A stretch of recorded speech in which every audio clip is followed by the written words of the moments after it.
Yes. I was speaking a lot, but I don't No know. problem.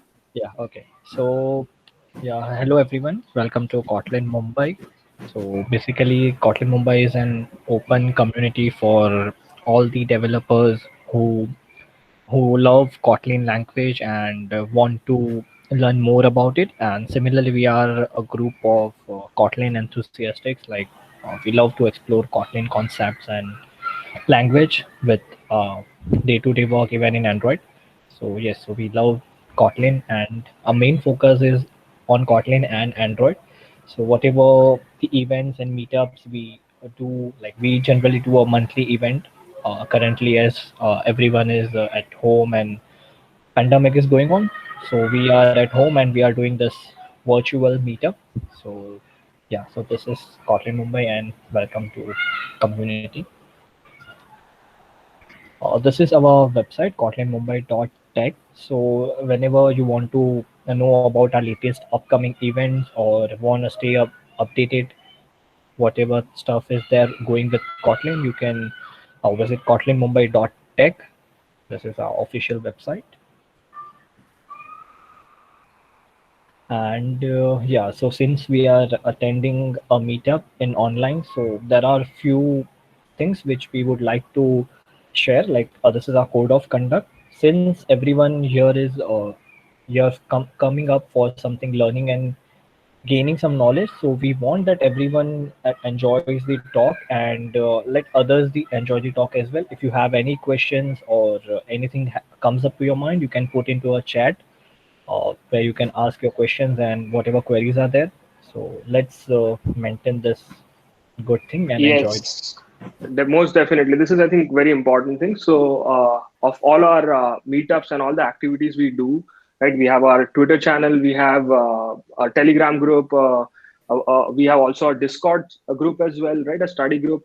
So there are a lot of people coming in and they're talking about, sharing ideas and sharing their knowledge on Kotlin.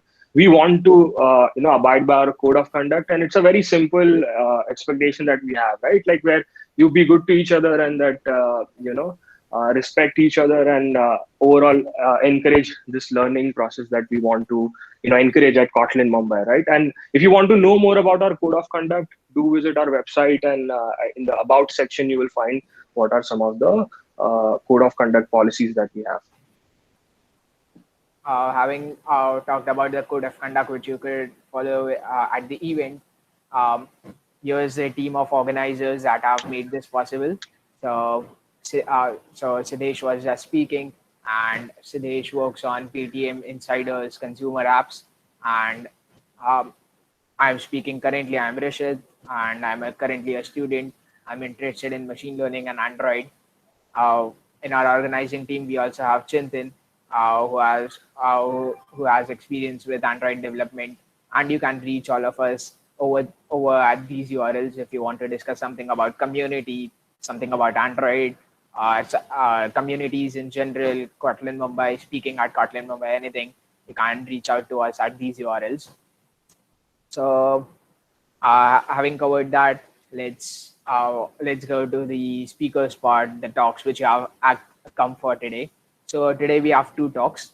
Um, first off, first talk by Carlos, and he's already online. And next we have building Chrome's T-Rex game with Jetpack Compose by Wajahat Karim. So uh, so we have our first speaker online today, and Carlos will be talking about scope storage. This is still a sensitive subject to most of us due to the impact it had on your apps, but a much needed one. A bit about Carlos. Carlos is an Android tech lead at our WIT Software. He can easily be spotted there working on the company's RCS solution. He's also an organizer of GDG Coimbra and a Kotlin evangelist. So let's hear it from Carlos himself. All over to you. I'll also stop presenting my screen.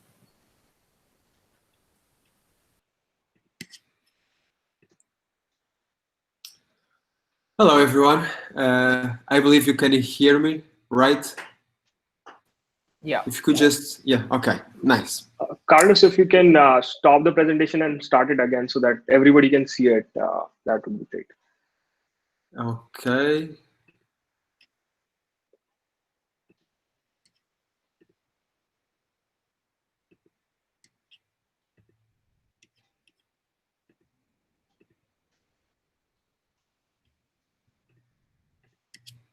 So you can see it now, right?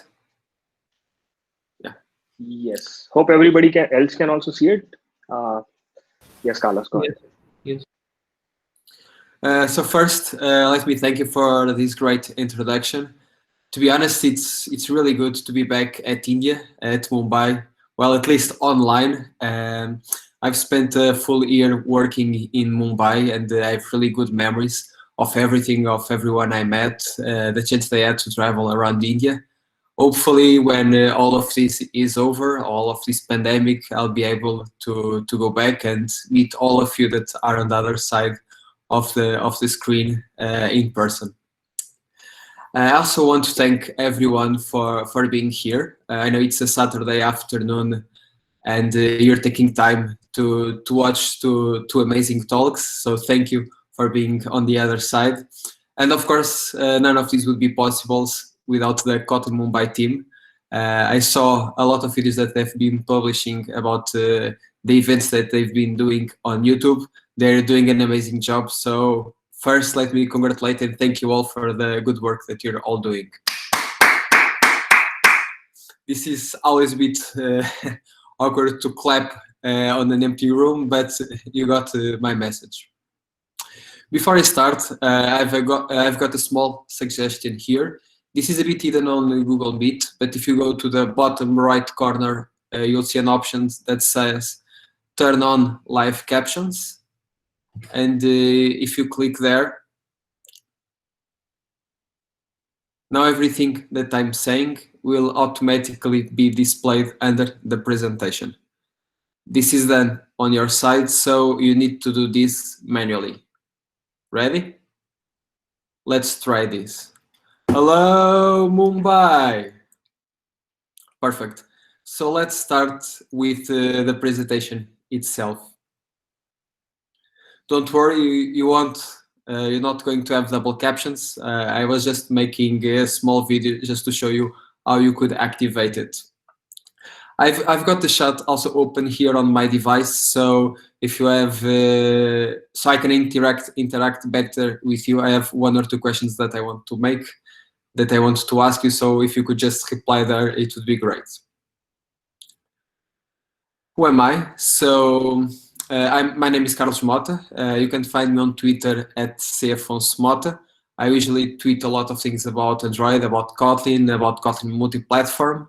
I've been working with Kotlin and with Android for the past 10 years now.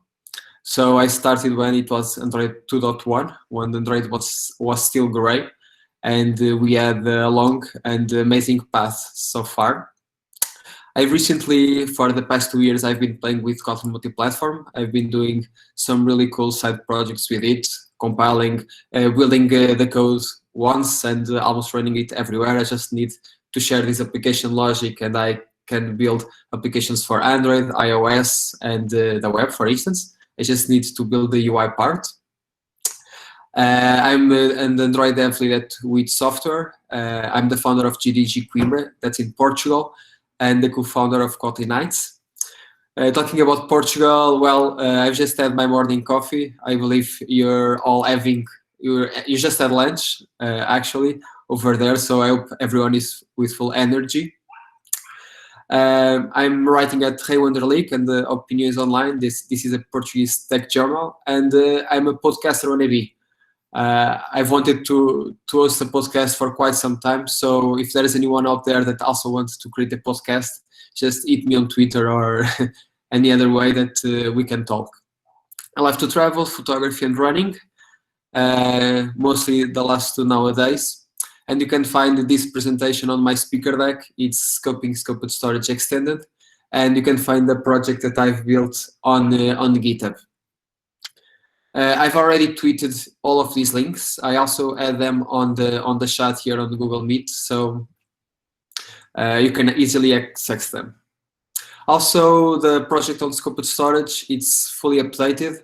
I updated to all the latest Android version and Kotlin versions, so you can just make a clone and compile it, and everything is working fine. So I've mentioned that I have the chat open here on my device, so let me try to get to know you a bit better. So anyone already faced problems with scoped storage? You can just write on the chat. You can just put your hand up, something like this. Yeah. Well, scoped storage, it's something that was initially created for Android 10, but due to the massive changes that we needed to do on our apps, it was a bit postponed. Well, you can disable it on Android 10, but now on Android 11, you need to be careful and to implement everything as it should. So why is scoped storage important? This is typically if you open your device and if you go to the native file application and you look at your shared storage. These are the main folders that are created when you just installed the Android operating systems. You've got a folder for pictures, for the theme, the pictures that you take, for music, for movies, for downloads, etc. It's really neat. You just have a couple of folders here. And this is my device nowadays.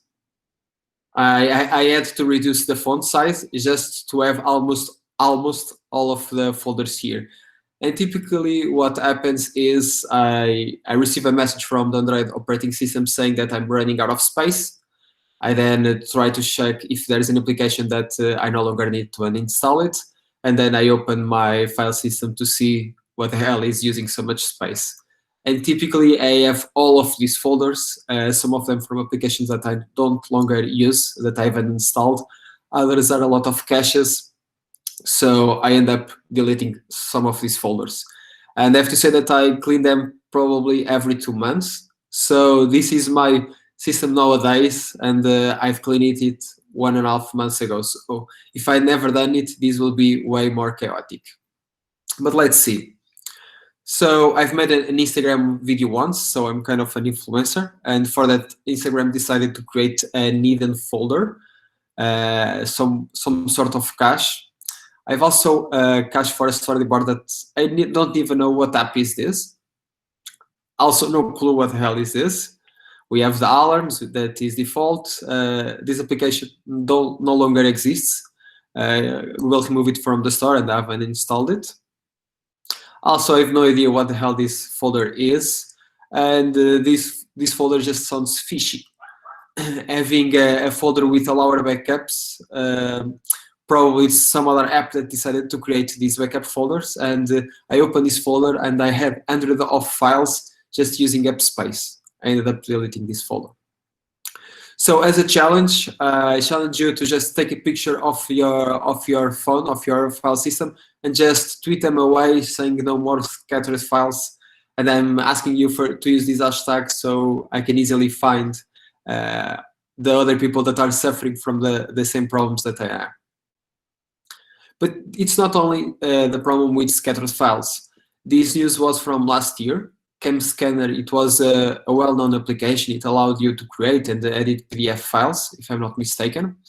And the Android team and the Kaspersky team, that is a known antivirus, detected that it contained malware. Basically, it was able to scan your disk and retrieve sensitive information.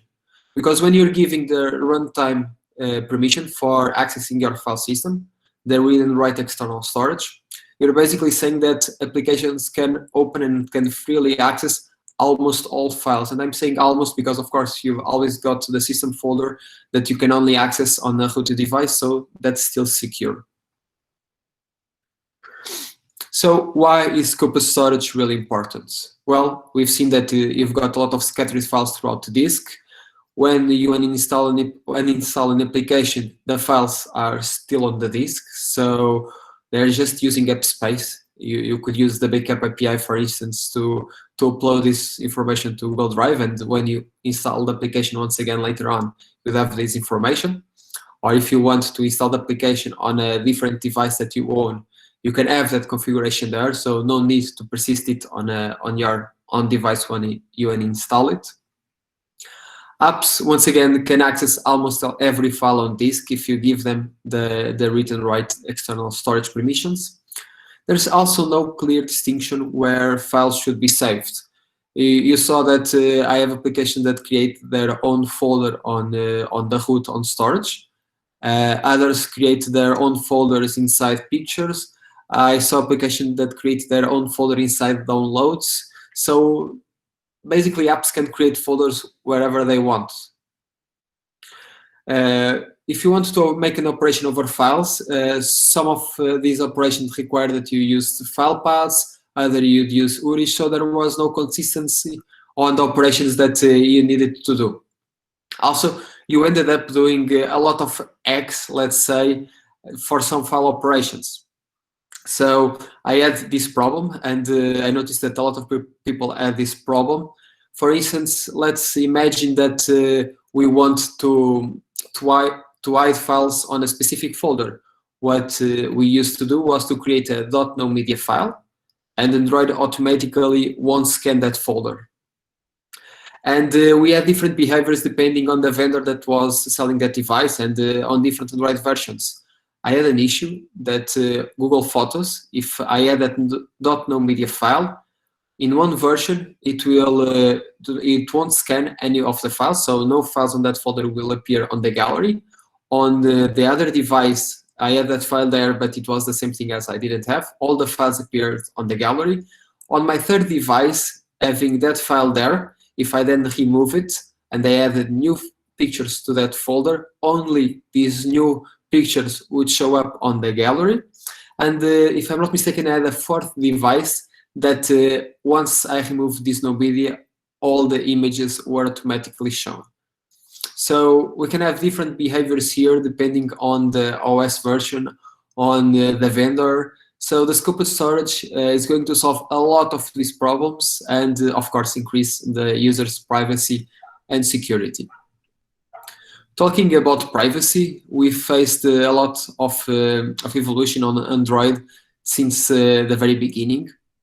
When I first started Android, basically, when you download an application from the Google Play Store, you would see, before downloading it, you would see a huge dialog with a lot of permissions saying that this application might have costs. This application will access your camera, your contacts, your location, and basically you did the same thing that you do on terms and conditions. You just scroll and accept and install the application. And basically you are granting access to everything on your device to that application that you have just installed.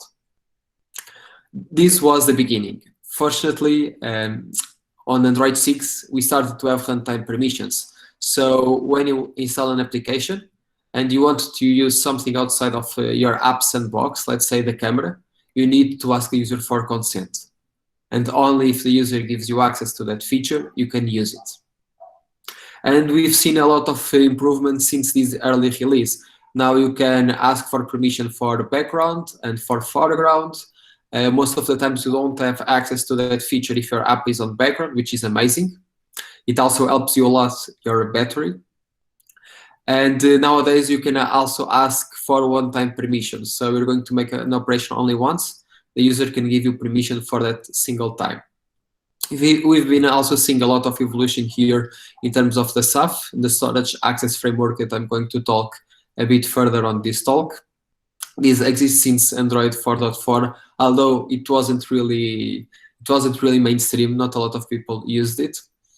On Android 7, we started to have the concept of the file provider, so we don't have that error that we're just sending URIs and any application could intercept it. So no more URI exposed exception. On Android 10, we started to have scoped storage, which could be opt-out. And now with Android 11, scoped storage is mandatory and it's here to stay. Why this talk is important is Android 11 is mandatory. And if you look at this year timeline, on August of this year, so 2 months ago, for new applications that we upload to the Google Play Store, the target API minimum level was 29. So it was the version Android 10 launched last year. On September this month, developers can start submitting their applications for background location access. And in November, all app updates, applications that are already on the App Store, you need to have at least the API level 29.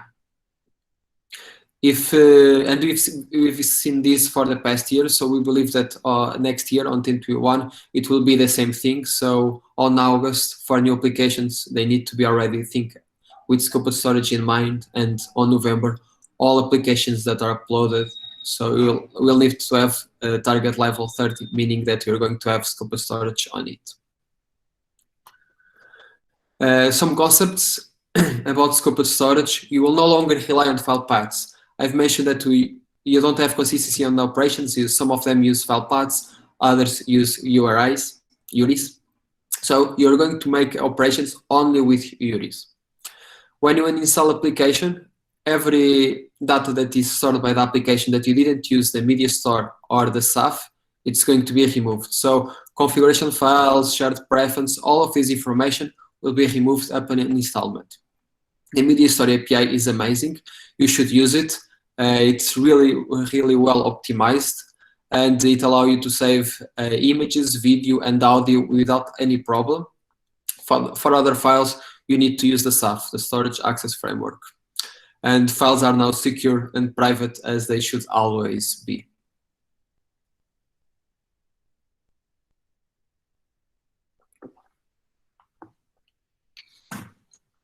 I've got this table here, and I've noticed that a couple of times there are applications that I'm using, and I noticed that they have the critical permission of storage. And I can only use the application if I give this permission. And this can be a bit fishy. If you're using an application that, let's assume that gives you the weather, and it asks for your critical permission for storage, you think, why does a weather application needs to store files on your device? So basically, you have two folders. This exists since the early versions of Android, where you don't need to ask for permission. If you're storing files on your internal storage, that is under data, user, your application package name, you don't need to ask for permission. And here you should save shared preference, sensitive information that your apps needs to access and to store. Once your application is uninstalled, these files will be automatically removed. And since this is user data, it's sensitive data, you should store it there. But you also have, depending on the vendor, you have a limit number of files that you can store. You have a small percentage of storage that you can use. So you can also store files on your external storage, that is on storage, emulator, zero, Android data, your package name, that you don't need to ask for permission to store there also. And once your application is uninstalled, all of these files will be removed. I'm saying that no other app can access to these folders, can access it. So if you want to access one of these files, for instance, via the file picker, you need to give access, or you need to give access or use the file picker. To store data, now with Android 11 and with scope of storage, you don't need to ask for permission. So on your manifest, write external storage permission, we can now add maximum version of Android API 28, and you can do everything via the media store API. You will see this in a minute. For other files, talking about PDFs, Word documents, spreadsheets, you'll need to use the SAF.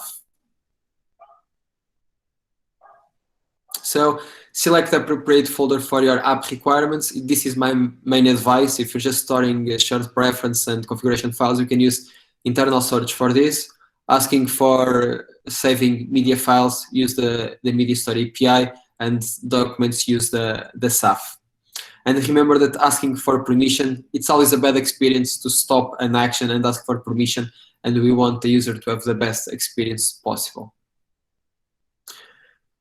To show you the concept of scoped storage, I created a gallery. This application is on my GitHub. I've already shared the links here and on my Twitter. And I've built this simple application, but that it uses all the concepts of scoped storage. I'm iterating, I'm getting all the images, videos, starred and trashed items on my device. I'm listing here all images, and now I'm going to add this specific image to favorites. Now I'm going to change it to black and white, and since my app didn't create this file, I needed to ask for the user for permission to change, to update this file. I'm going now to move 3 images to trash. Once again, my app didn't create it, so I need to ask for permission. And trash here, it's different than delete. When you have items on trash, it's like having on your recycle bin. You can always recover them for the next 30 days. And now I'm deleting 5 images, not 5 images if I'm not mistaken. If I go back to trash, they're not there. They were deleted from the system. Of course, I can also decide where to save an image. I can give this power to the user. For this, it opens the system file picker, and the user has the chance to select where he wants to save it and which name he wants to save it. So in this case, I've stored it on internal storage, and I've called it hello.jpg. So what we are doing here is getting all the media files, filtering them by images, by video, by start, and by trash, creating new files, updating existing files, and deleting 1 or more files. So this is fairly easy, right? You just need to follow all of these steps.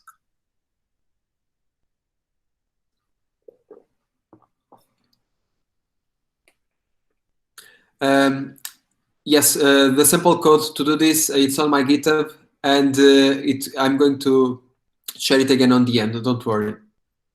So a long time ago, in an application far away, let's imagine that you want to do this, exactly building a gallery.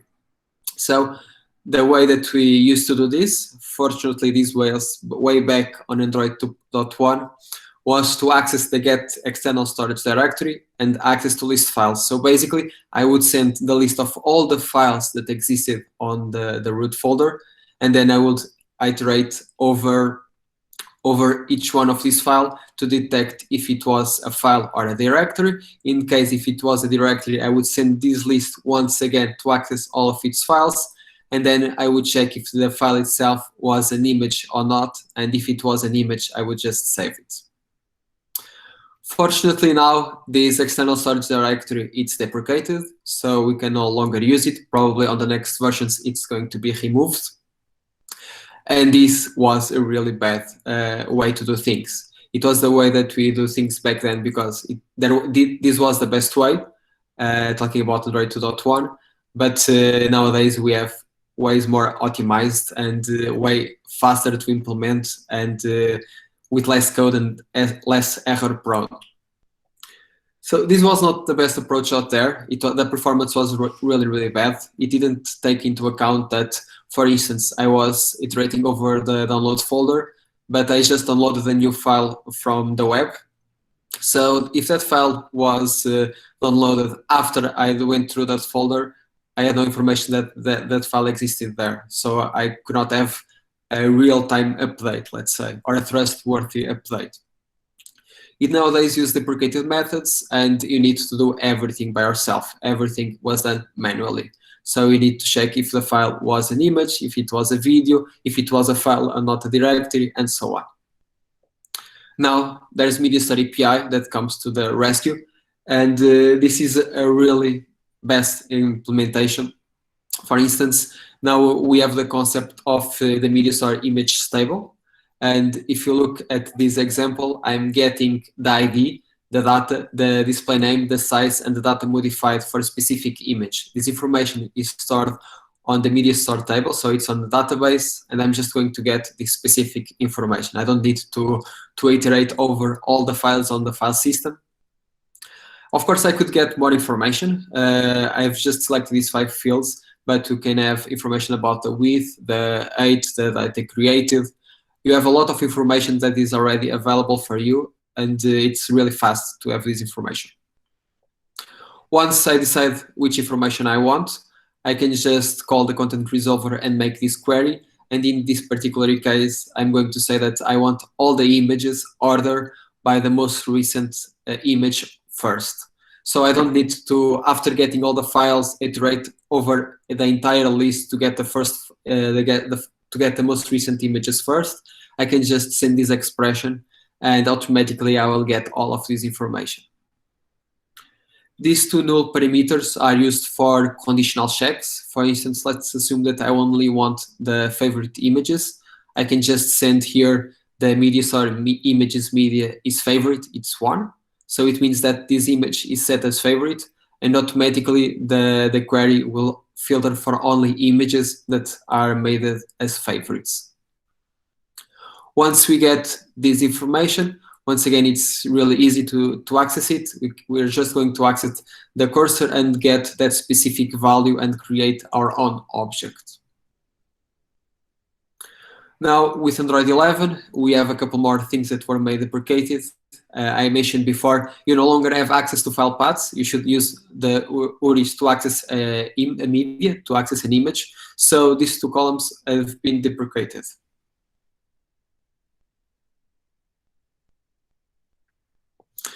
So using URIs increase data consistency and increase also data security, operations consistency and data security. So let's build a gallery that's ready for scoped storage. How can we access files? First, on the oldest Android versions, you just needed to ask for the runtime permission. And once you give that runtime permission, read and write external storage, you would automatically have access to all the files on your disk. This was what we knew at the time. Now with Android 10, you can opt out of scoped storage by defining on your app Android manifest this request legacy external storage, and if you put it as true, you disable automatically. But you will need to use this flag, otherwise it's enabled by default. Now with Android 11, meaning API 30, it's no longer possible to disable. What you can do is to use the flag preserve legacy external storage, and this will allow you for app updates to have access to files that your app created that aren't on the correct folders. So let's imagine that your application creates a file inside the downloads folder. If you're installing an update to your app and you use this flag, preserve legacy external storage, you'll be able to access that file. Ideally, you will migrate that file to a directory that your app will own. So you could use this preserve legacy external storage to access files that were previously owned by your app. If you uninstall your app and install it once again, you no longer have access to these files. Also, since write external storage it's not available on scoped storage, you can just set the max SDK version to 28, so this permission is not prompt. And when asking for the read externals permission, you'll see that the logs are a bit different. So on a non-scoped storage, you will see that the application is trying to access photos, media, and files on your device. If you now go to the scoped storage, that is the image on the right, it only asks for access to photos and media. So I've already shown how to query files, but the last time that we checked, we had a deprecated constant that we were using. We were trying to access the data column that is deprecated. So how can I implement this application that filters for images, videos, start and trash? So these fields are deprecated, so you can no longer use it. So how can we do it here? Easy. You just stop using data, and now we use you can get a URI via content URI with a painted ID. And now this is approved for scoped storage, and everything will work. But on this example, you also have the chance to filter by video. So how can I have videos here if I'm accessing the images table? Easy. You just need to change from images to video, and automatically you will get all the videos that you have on your device. Scoped storage approved. Another important point is the media location. When you take a picture, typically you have the GPS coordinates from where you took that picture. So if you are at home and if anyone has access to your photo, They can track where you're at home, where you're at work, where you've been to, and try to create some patterns. So this information is really sensitive. I know it looks really, really good when you go to the Google Photos and see the images that you take, where they're taken, and you can see a lot of pins on different places. But if third-party apps can access this information, this is really dangerous for you.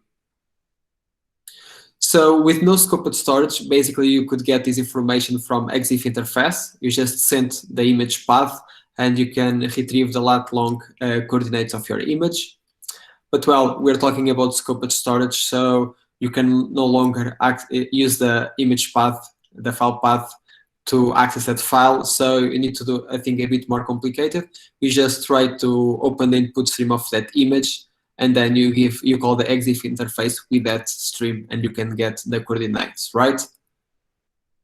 No. I've already mentioned that having the coordinates, having your location, it's really, really sensitive. It's sensitive information. So you need to ask for user permission. You have to declare this permission for accessing this information. This allows that the Play Store can identify if there is an application that's malware that's trying to get information that it shouldn't get allowed to. So in order to have this ready for Android 10 and further versions, you just need to declare this permission on your manifest, and then it will work. If you're wondering where are these coordinates, it's fairly easy. I'm in Kotlin town. But what happens if we run this code on an Android 11 device? So basically, we have the same code. We have the permission defined on the manifest file. And if we try to run this code on Android 11, well, you're going to have an error message. You cannot, you need to hold access media location. On Android 11, it no longer needs to only declare this permission. You also need to ask it for the user. Remember, there is security above everything, and this also gives you a chance of an higher privacy, because the user manually needs to give access to your application to access the media location. So basically, we update this code to this. We check if we have this permission. In case we don't, we ask the user for permission. If we have this permission, we can easily open the input stream and then call the exit interface and get all of this information. So this is now ready for scoped storage. Now it's time to create a new file.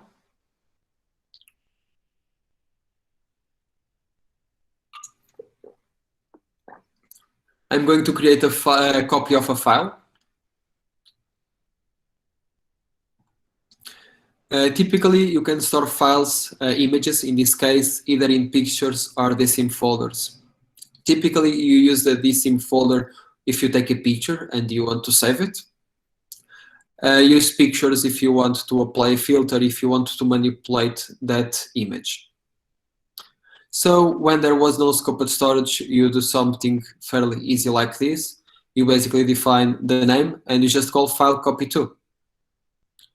And then you had to call send scan file broadcast. Basically what you did was sending an intent with the media scanner file, the URI from the file.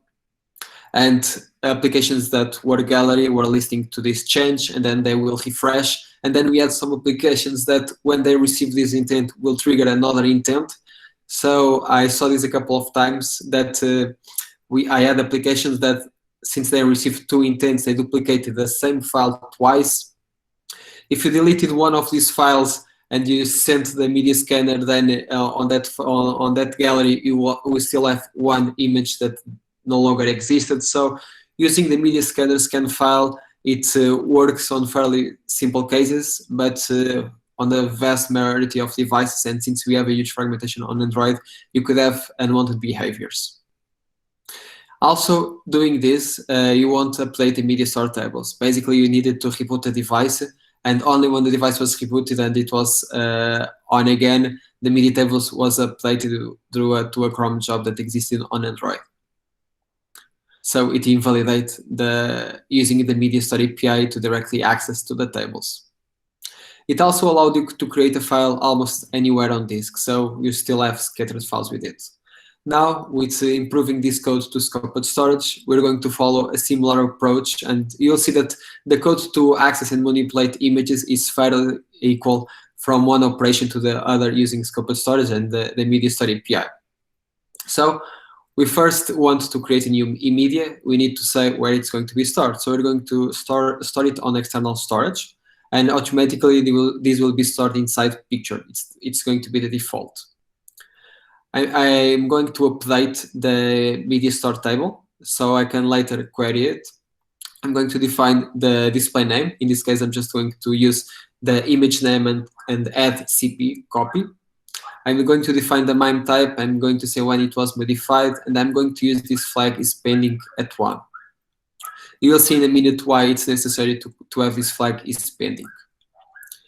Now that I've defined all the table, all the elements that I want to update, I'm going to insert them, and I'm going to save an image. So this is, I'm going to use bitmap.compress to store it.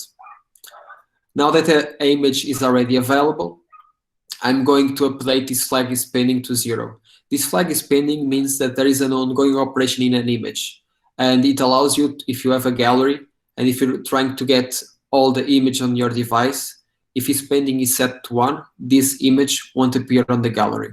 This is especially important because you cannot have two applications trying to modify the same image, and with this you have data consistency and you don't end up with corrupted images. So it's always important to first define is pending at 1, and then after your operation ends, is pending is set to 0. Once the operation is completed, you can just call the update, and you will update then the table to is pending to 0, and you'll update your app, and your app will notice that there is a new image available, and it automatically will load it. Or if you want to save this file on a different location, for instance, we want to create a folder inside pictures. This is also fairly easy. Just a small point that I didn't mention before, but if you look at this code, I'm using coroutines here, since this might be a bit heavy operation depending on the bitmap itself. I'm using with context with dispatcher IO, so automatically this will be done on the IO thread. So I'm saying that I'm going to save this in pictures, and as you can see afterwards, I'm saying that I'm going to use the app name. So in this case, it's going to be playground to store the image. So this image will be inside pictures/playground. And with this, I can define where to store an image. And this is ready for scoped storage. Now let's assume that you want to save an image on a different location. We cannot do this by ourselves. We need to launch the system file picker, and the user needs to decide where he wants to save this image. And by doing this, we also give the user the opportunity to select the name that he wants to save on that image. So basically what we do here is to use the intent action create document. We say that it's openable. We define the image name that you want to save. In this case, I think I was using the timestamp. And then we define the type that it's going to be stored. It's important you define the type, otherwise you might end up with an unknown media type, and when you try to get that image, you might have some errors. On some Android versions, I also noticed that if you don't define this image, if this media type, you might get an error trying to open the file picker. Once this is done, you just need to call start activity for the result. And when one activity on result is called, we will receive a URI that's inside the intent data. And with this intent data, you can store your image on that specific URI. But you need to retrieve this URI from this on-activity result. Because let's imagine that the user didn't want to store the file there. Well, you'll receive the activity, it's not be a result OK, and you won't have access to that directory. So this is now ready for scoped storage. Updating a media. So in this case, we're going to convert an image to black and white, but your app didn't create that image, so you need to ask the user for permissions. You'll see that I'm going to automatically ask for the user. He is going to allow it, and it's going to be converted to black and white. So how can we do this? when we tried to save an image, you'll see that you might get thrown a security exception if your app didn't own that image. Fortunately, this security exception is a recoverable one, so you will cast this security exception to a recoverable security exception, and with that information, we're going to get the intent sender and ask the user for permission. Once you retrieve that information, you can just call, in this case, I'm going to send it to my observable, and I'm going to call start intent sender for result, which in turn will trigger that dialog or that activity that you saw asking the user for permission. You always need to do this for third-party files that you're trying to access or manipulate. Now this is scoped storage approved. Now let's see how can we delete media. We want to delete media from disk, so this is going really to remove it. We're also going to do this via the media store API, and fortunately this time we don't need to send media scanner objects to nowhere. This is done automatically.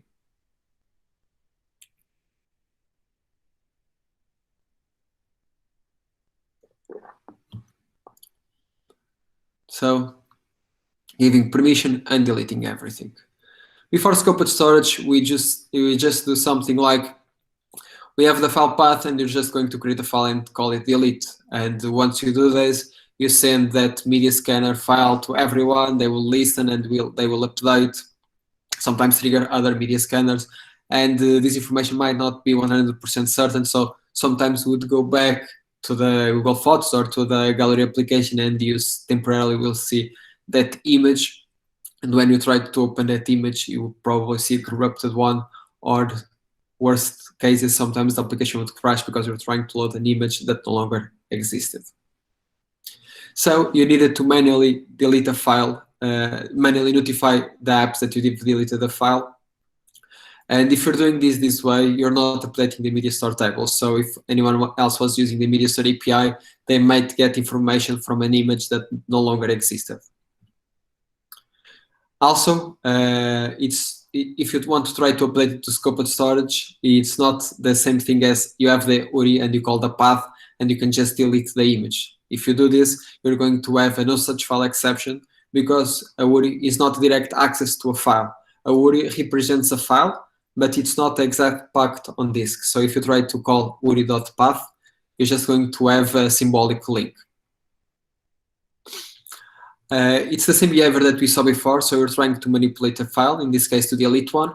We're going to call we're going to try to delete this file. We're going to check its ID. We've requested this information on the beginning, so we know which is the correct ID of this file.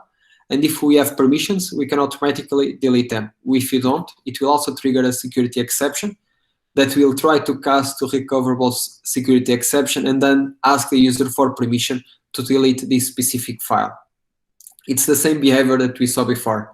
And this is the great advantage of Media Store API because we only need to change the method from update to delete, and the behavior is always the same.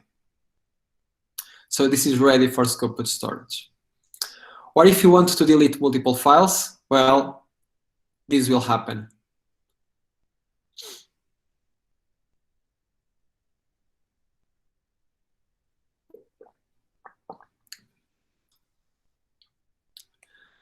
So this is not the greatest experience, right? This is what happens on Android 10 if you have scoped storage enabled and you try to delete a lot of files. You'll see these dialogues over and over and over again, and the user needs to manually allow, grant access or deny access to which one of these images. It's a really bad experience. And we've reached Android 11, so we have a couple of changes here that's important to mention. So the first ones, when you try to open a document or the document tree, you no longer have access to the root folders of the external storage of the SD card. So you can no longer store files on the root folder. You can no longer have access to it. Also, the Android data and Android OBB were also blocked.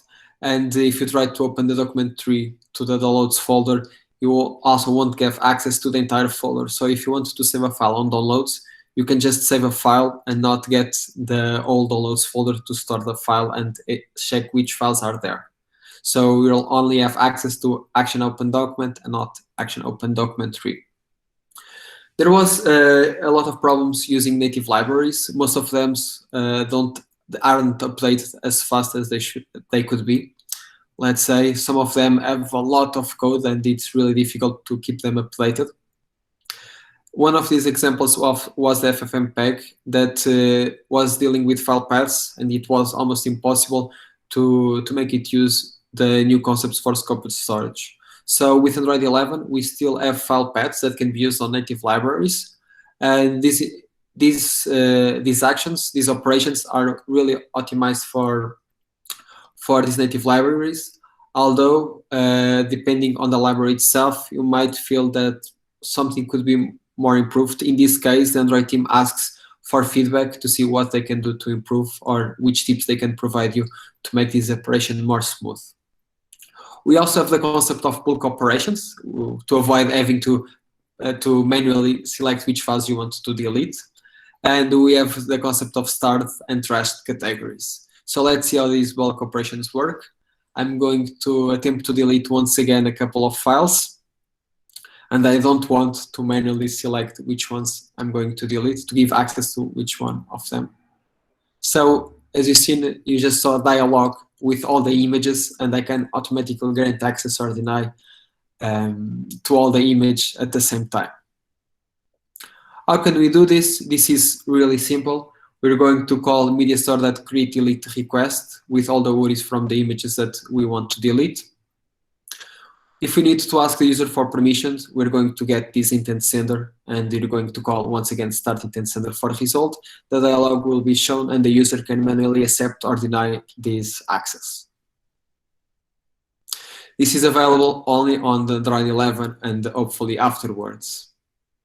So we've seen the concept of start, of favorite images or media.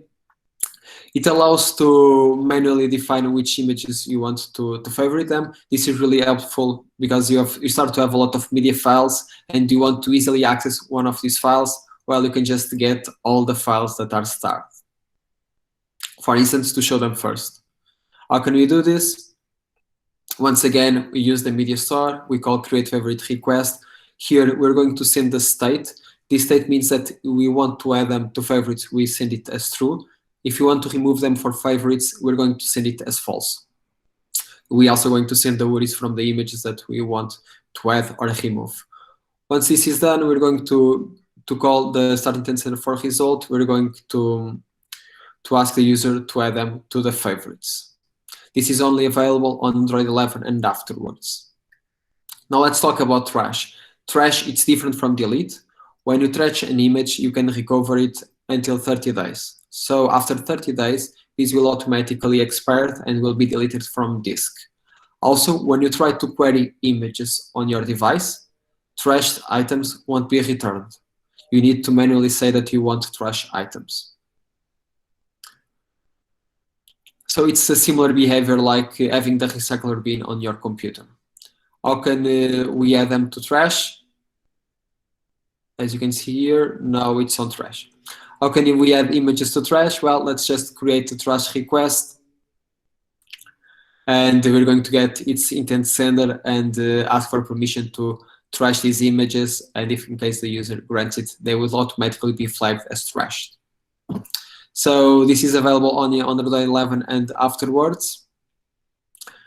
Let's just talk a bit about app exceptions. So we've been talking a lot about media access, but there are some cases where we need more access to images. For instance, let's imagine that you have developed a file manager or backup application, and you need to have access through the entire file system, and you don't want to manually ask for each one of those files permission to the user.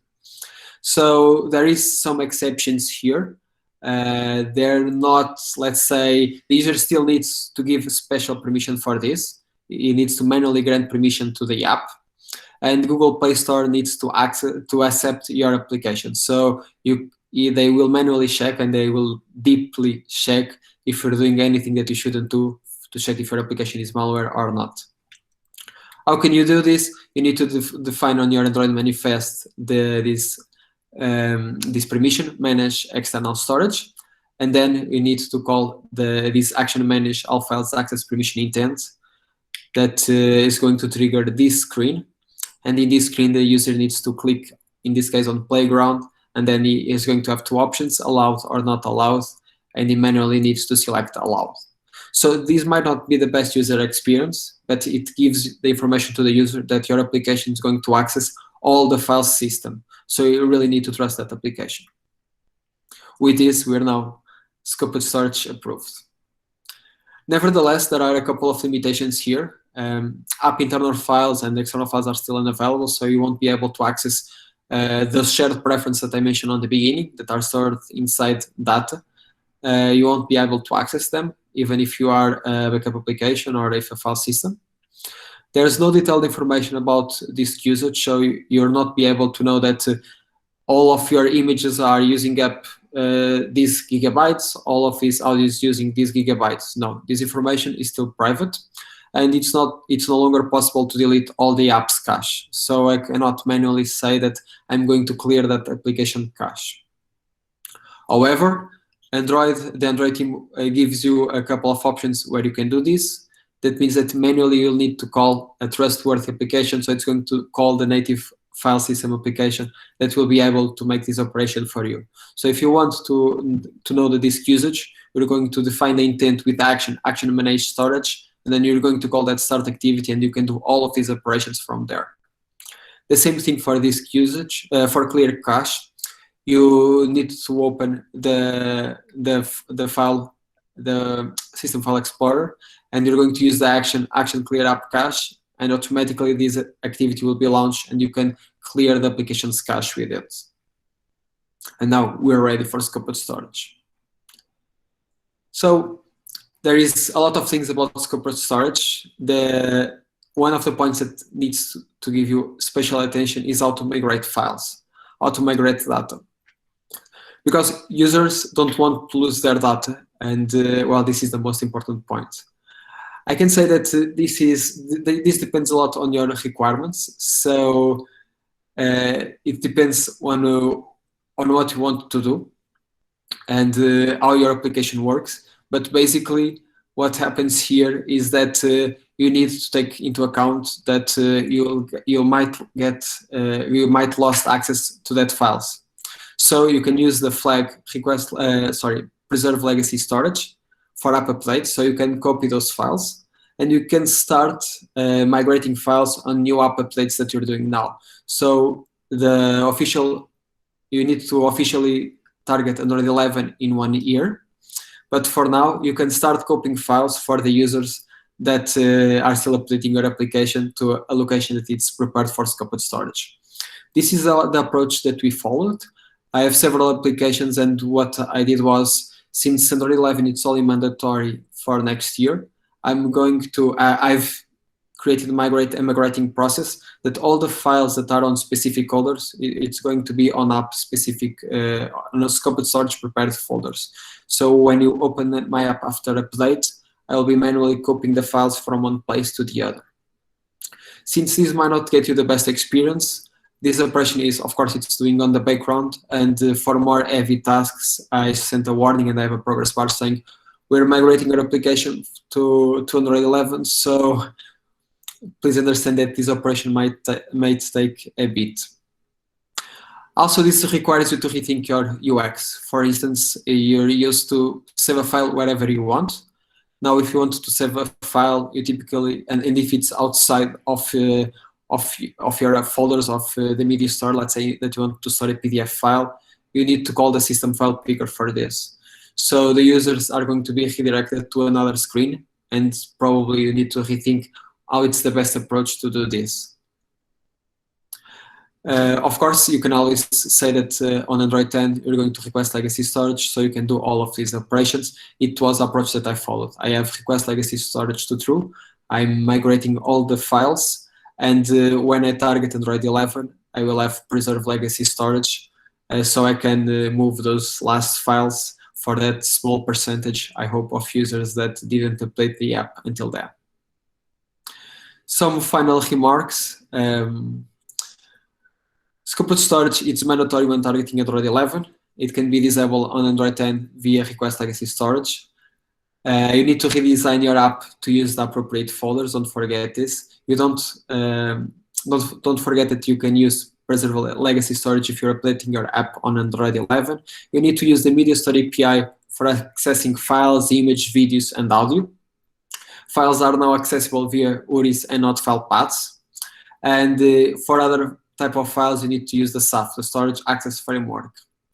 And remember that if your app didn't create the file, you need to manually ask the user for permission, and the user needs to access and the user needs to give you this permission. Some useful links. So you can access all of this information on the Android developers. I've written a couple of articles on Reu Underleak about scoped storage. You can have a lot of videos that Android team has been launched about Android 11 and scoped storage. There is this FAQ that they also launched on Medium. And you've got a couple of articles really good written by people that already faced a lot of issues doing this, namely this one from Vibers. And once again, you have here the link from my GitHub, and the presentation, it's already online. You can access from my Twitter also. And if you have any questions, please let me hear them. Thank you.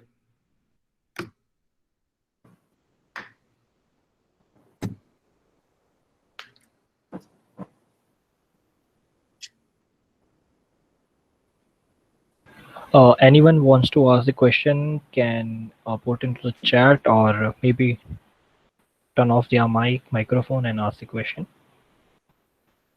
So I think we have one question.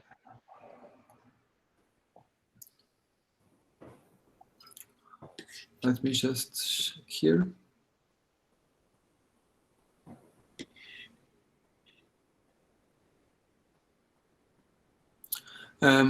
We've got a question here. Is there any preparations needed for apps only required to upload image to a server? Well, if it depends a bit.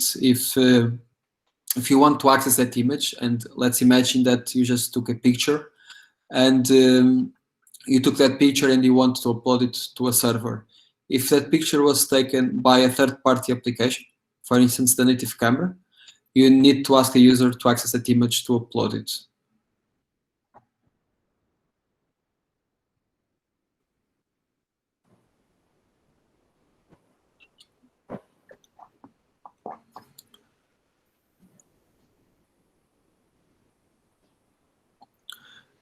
Thank you. So thank you a lot for the comments. I'm seeing that we have here a question. Currently, my app is targeting Android Target SDK 28. It's mandatory to make it Target SDK 30 as Android 11 came into market. For now, it's going to be mandatory to update it to SDK 29. So last month, if your application was new, if you just uploaded to the Google Play Store, you needed to use SDK 29. And after next month or next 2 months, if you make an update to your app, you need to target SDK 29. And you can opt out of request of scoped storage by using that request legacy storage through legacy as true. But you'll only need to target SDK 30 next year. At least it's what we're predicting.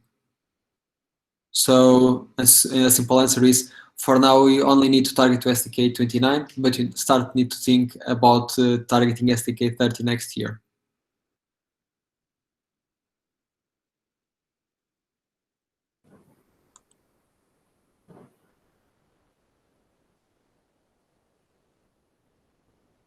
Any more questions? Feel free to unmute yourself.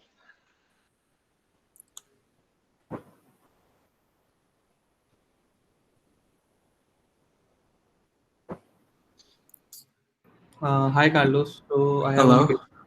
I have one question. So if I am performing some task like choosing a image from the application directory or the picture directory, so does it require any changes in the permission requirement and like asking for root permission and handling that? Sorry, can you repeat? I need to please hear the sound a bit. Sorry.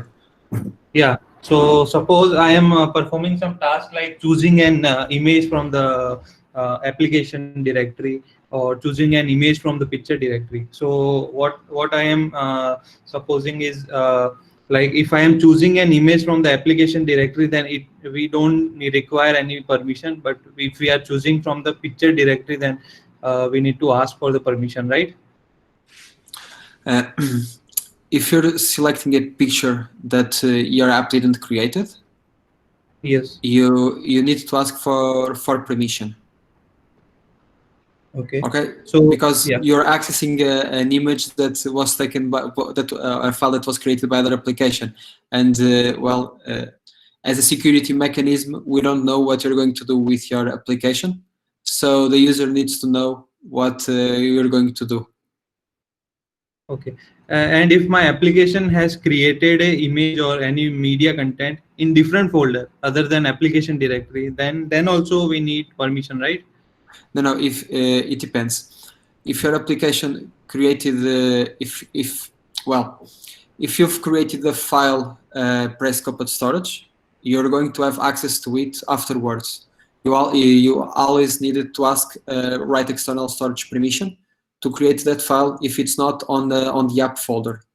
So that dialog of critical permission of requesting write external storage, you need to ask it. On a scoped storage environment, since your application create that file, you don't need to ask for additional permission to access or to manipulate that image, because it was created by your app, and the system knows that you're the owner, let's say, of that media file. Yeah. Okay. Got it. Thanks. So I had a couple questions here. So if I update to SDK 29 or 30, then the new updated specification must be implemented. If you're updating to SDK 29, by default, scoped storage is enabled. If you use that flag request legacy request external storage legacy true, you won't need to implement it. Although my advice is start as soon as possible. So although you can have that flag at true just to disable scoped storage on SDK 29, you should start to implement your migration process and your app updates. When you target to SDK 30, then scoped storage is mandatory. That flag is going to be ignored by the system, and you're going to have scoped storage implemented. Thank you for the kind words. I'm going to share it. Yes, somebody's asking for the LinkedIn profile. Yes, I'm going to share it in a bit. And I've got another question here. So that Google Play Store doesn't discard map from Play Store.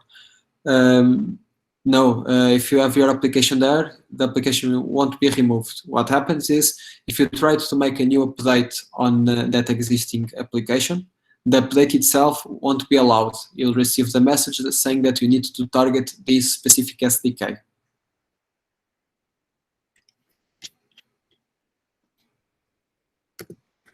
Thank you. So, Carlos, I had two questions actually. Yes. One was where you mentioned that some of the implementations for scope storage, they are very specific to Android 11, right? It's supported post Android 11. So Yes. let's say one of the implementations I saw where you deleted a bunch of photos, right, as a bulk operation. So let's Yes. say I want to do the same on Android 10. What would be the approach? Unfortunately, there is no good approach here. You need to manually ask the user for permission, because this feature only exists on Android 11. The approach that I followed was on Android 10. There is a pre-scoped storage, let's call it, where I'm migrating all the files and I'm leaving everything ready for scoped storage. I have that flag enabled, so scoped storage is disabled. And when the application is going to target Android 30, API 30, then these operations are available there. Because I've made some A/B testing, and I noticed that, well, users didn't find it very friendly. So we decided to, Android 10, you still have the previous behavior. You're going to use the SAF already. You're going to use the system file picker for this. but these operations will only be available when we target the SDK 30. Okay, awesome. So another question I have is, while all of us saw a bunch of code that was written in Kotlin where you utilized coroutines, and I saw some top level functions which was I think has higher SDK than some function that like you had written, right? So Yes. we saw a bunch of code in Kotlin. So how much of the implementations, because of the rich language features that Kotlin provides, right? How much easy has it been if you were to do it in Java or something like RX Java if you were to use? Well, this is always a subjective question. From my point of view, it's way easier to do it in Kotlin, and especially doing it on coroutines. Doing it on RX Java, the code will be the same, but you'll need to use RX, which is that will make you use more instructions. So all the media store accesses will be the same, but you'll need to create the RX Java interface to access them. So we'll probably end up with a few more lines if we're doing RX. If we're doing it Java, well, I'm a huge fan of Kotlin. If you're going to use it in Java, of course you could do it. It's the same thing, but you will end up doing a lot more of operations. So basically, probably we'll. I don't want to say that we're going to duplicate exactly the lines, but we'll end up with more lines. We'll need to write more code. Awesome. So another question from Chintan in the chat. While using scoped storage and specific changes to be made on in the manifest file, like permissions or declaring file paths, etc. So the changes with scoped storage on the manifest file, I can show them here. Just a second.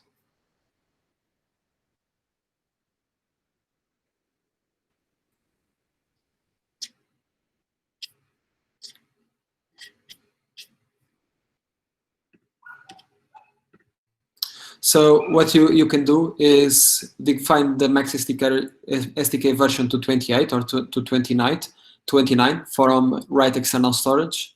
And the flag that I advise you to use is preserve legacy external storage to true. So you can migrate those files if someone is already using Android 11 and didn't install your previous updates. Also, if you want to disable this on Android 10, on the Android manifest, you should use request legacy external storage to true. This way, it's disabled on Android 10. You cannot disable it on Android 11 since it's mandatory, but you can use is preserve legacy external storage.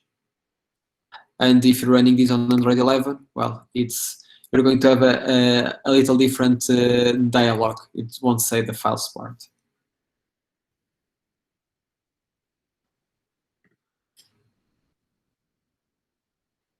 If I'm taking an image from camera, no problem. If I'm taking an image from camera or gallery for a profile upload, could I remove the file provider completely and move to scoped storage? Well, this depends a bit on how you're implementing this. You can keep the file provider, there's no problem. Also, scoped storage allows you to access those images. So if you already have an implementation working with file provider, I think there is no need for you to lose it and just make it different way. If things are working with a file provider, there is no need to change it. I believe you should do something like you're going to call the camera intent and then you receive that content on your application. You can do the exact same thing because it was called from your app. If you're going to browse the gallery for this image, in that case, yes, you need to be scoped storage ready.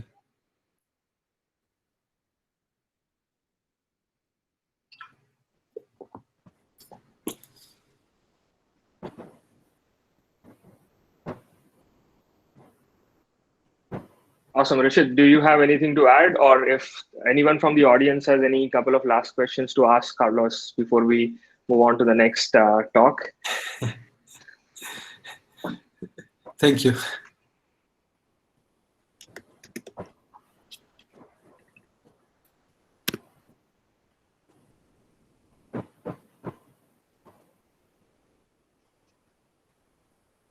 Okay, cool. So I don't think we have any more questions. Assume, Rishit, do you have to add anything? Oh, my mic was switched off. I was asking a question. Can you hear me now? My mic Yes. was switched. Yes, Uh, yes. okay. So I had this question. You mentioned that the main aim of scope storage is uh, to increase the privacy, but does it have any performance downsides compared to file path? Or No, no. At least I didn't find any down problems with it. I noticed that our implementation, for instance, I have an application that goes through the gallery, a different application than this one, and we noticed that we could retrieve this information way faster than we were doing before. Because another thing is that if you're trying to use the file paths, let's imagine that you have your disk encrypted, this access will be way slower. And with the media store, you can get information for the user that doesn't deal with this. For instance, let's imagine that you just want the thumbnail. You can easily get this information. You don't need to open the image to have the image itself. So if something this is it improves performance, and it has all the privacy and security that we need. great, that solves it. Thank you. Over to you, Stage. Cool. So any more questions in the last couple of minutes from the audience? Feel free to unmute yourselves.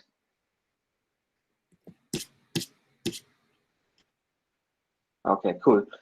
All right. So thanks, Carlos. Thanks for this talk. Very interesting talk on, and I hope after this everybody would be just rushing to make their gallery applications or something and trying out scope storage with them.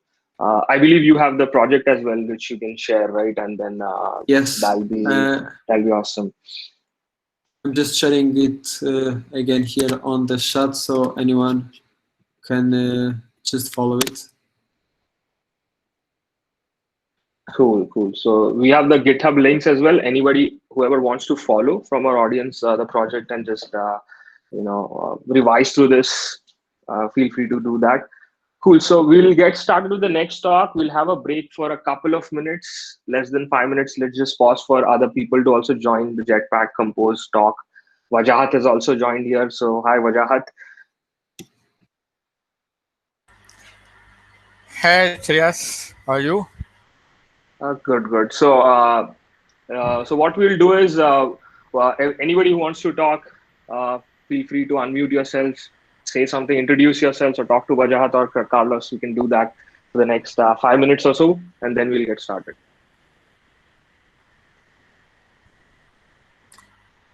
Hey, Carlos, starting bit. I got late. Hello, how's everything? I heard with a bit of stops. Could you repeat? Yeah, I was saying that I missed the starting bit of your talk. I got late, but it was good. It Thank was you. a very important topic for the Android 11, and I need to learn about it. So I will look into your repository and see that how to adopt my application. Thank you. If you have any questions, please feel free to ask them. I'll Afterwards, ping you on Twitter. Okay. Are you How's ready? your talk coming for the DroidCon? It's going to be a workshop, so I'm still designing that new application that I'm going to present it and thinking how can I make this workshop the most interactive possible. So if Yeah, anyone has please tell me. Yeah, I did a workshop in 360 and Dev, and it was very good. They have the benefit was that I already recorded the whole workshop before. So while that video was streaming, I was helping people with uh, during their questions during the live session and on Slack. So it was parallel and it felt like a real workshop. I'm not sure about how Broadcon is planning to.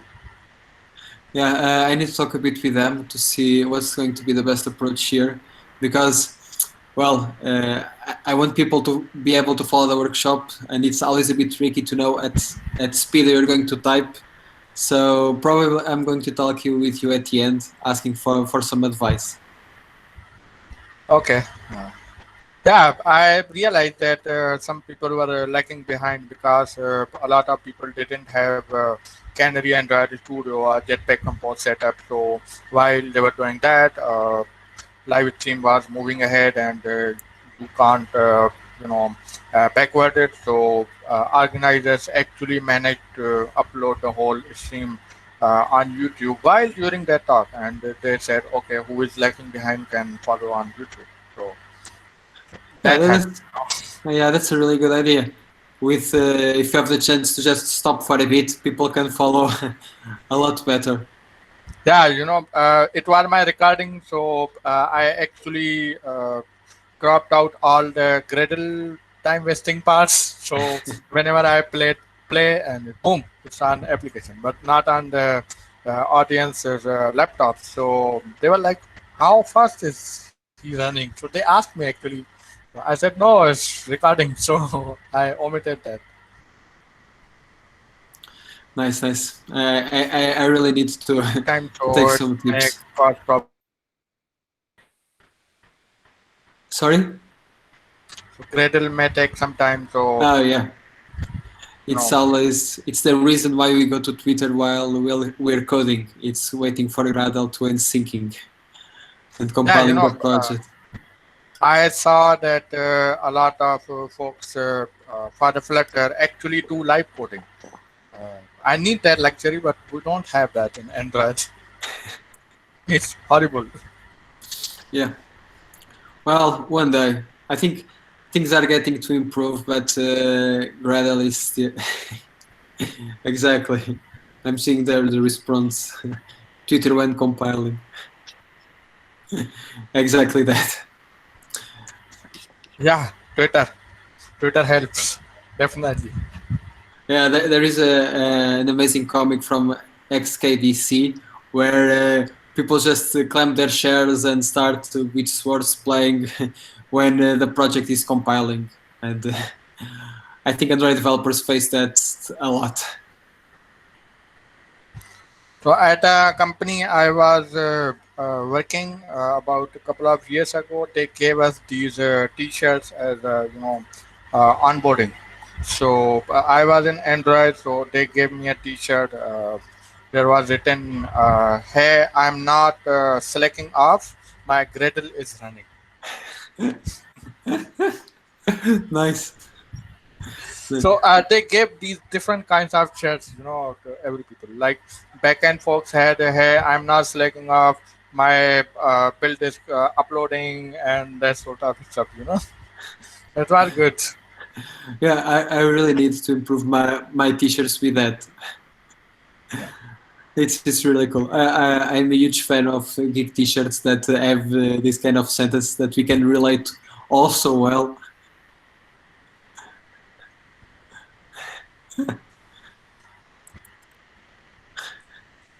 I think people on the chat are all laughing. That's a great You're- quote. yes. So I feel like apply changes is moving in the same direction as our existing Gradle ecosystem, because initially it was fast and initially it was good. Then they started adding stuff like now you can apply change on static method. Now you can, so as as far as they are moving and adding stuff, it's getting more slower and slower. So I guess in few months we will be equal in apply changes and Gradles. Yeah, I agree with you. I was watching here a comment. Sometimes data binding implementation symbol isn't found issue after compiling. I can also relate a lot with that comment.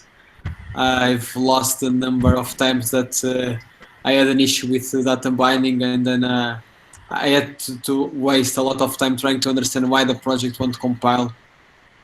I even written a tutorial for that because, well, sometimes you're waiting for the project to compile and then it stops and you have no clue where the error might be. And you end up using a lot of time just to understand and have everything clear. This happens a lot when you're using several third-party libraries.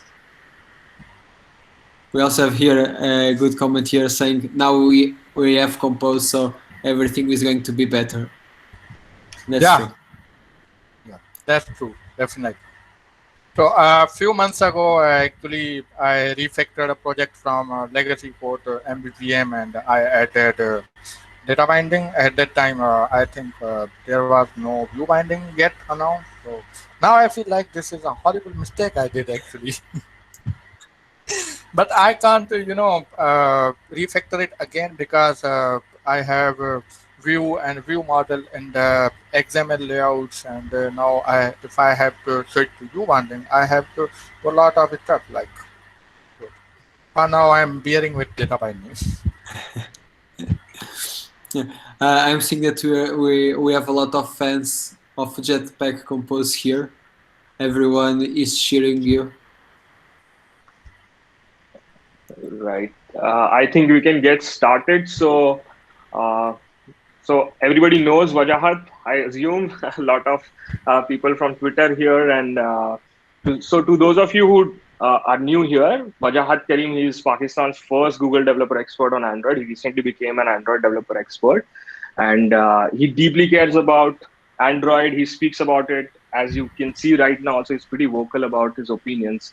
He has written multiple books which have sold around the world, and he has written multiple articles as well, more than 100 articles on some prestigious publications on Medium. He has also created a couple of libraries that application developers are using worldwide, and he's of course an active public speaker, right? So more to you, Wajahat. Of course, go ahead, talk more about this, introduce yourself to the community, and we can get started. Hey folks, how are you? My name is Wajahat Karim. As Sidhej already introduced me, so I don't think that I would need much explanation about that. Let me share my screen. Oh, we don't know.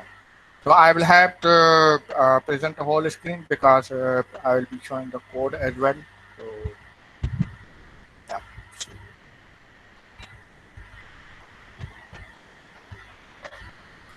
Okay. Can you see the screen No. now? Yeah, I think we can see it now. Yeah. Okay. So this is me. I'm a Google developer expert in Android. I actually became while Corona. So as I got became travel was banned. So boom, bear with it. So I have been working on Android for like 8 years now, and it was actually the first thing which caught my attention. I used to read in a magazine about how Android and iOS are, fighting with each other, and how Android got iOS got a head start, and how Android got competitive and all that. So a few years ago, I got into the open source, and I made a couple of libraries.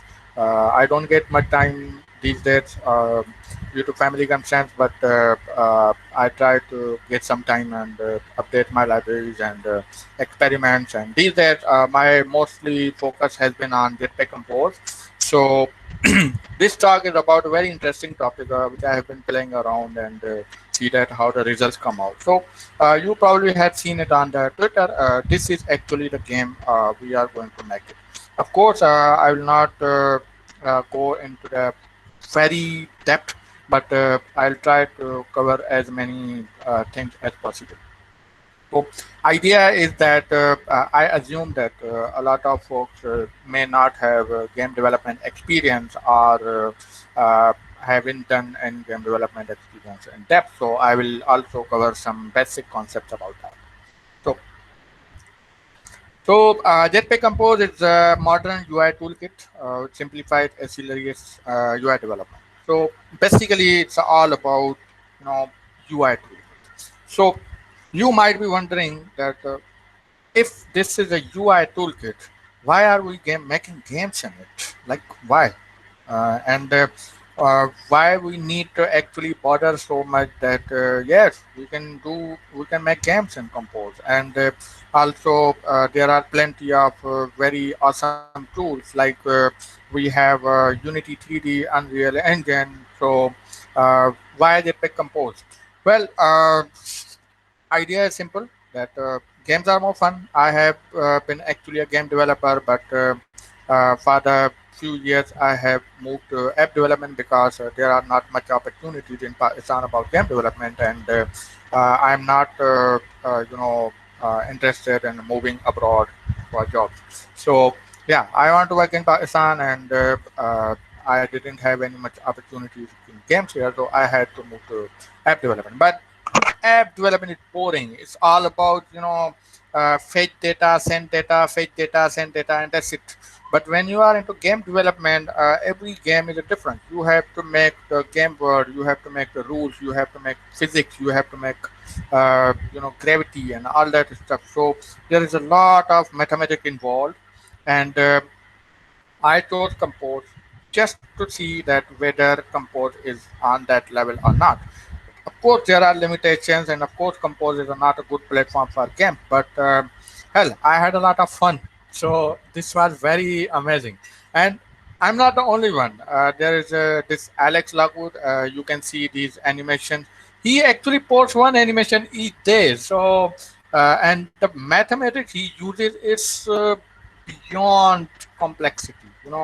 I have tried to understand his mathematics and to see that how the hell is going on. For example, my most favorite animation from here is a globe.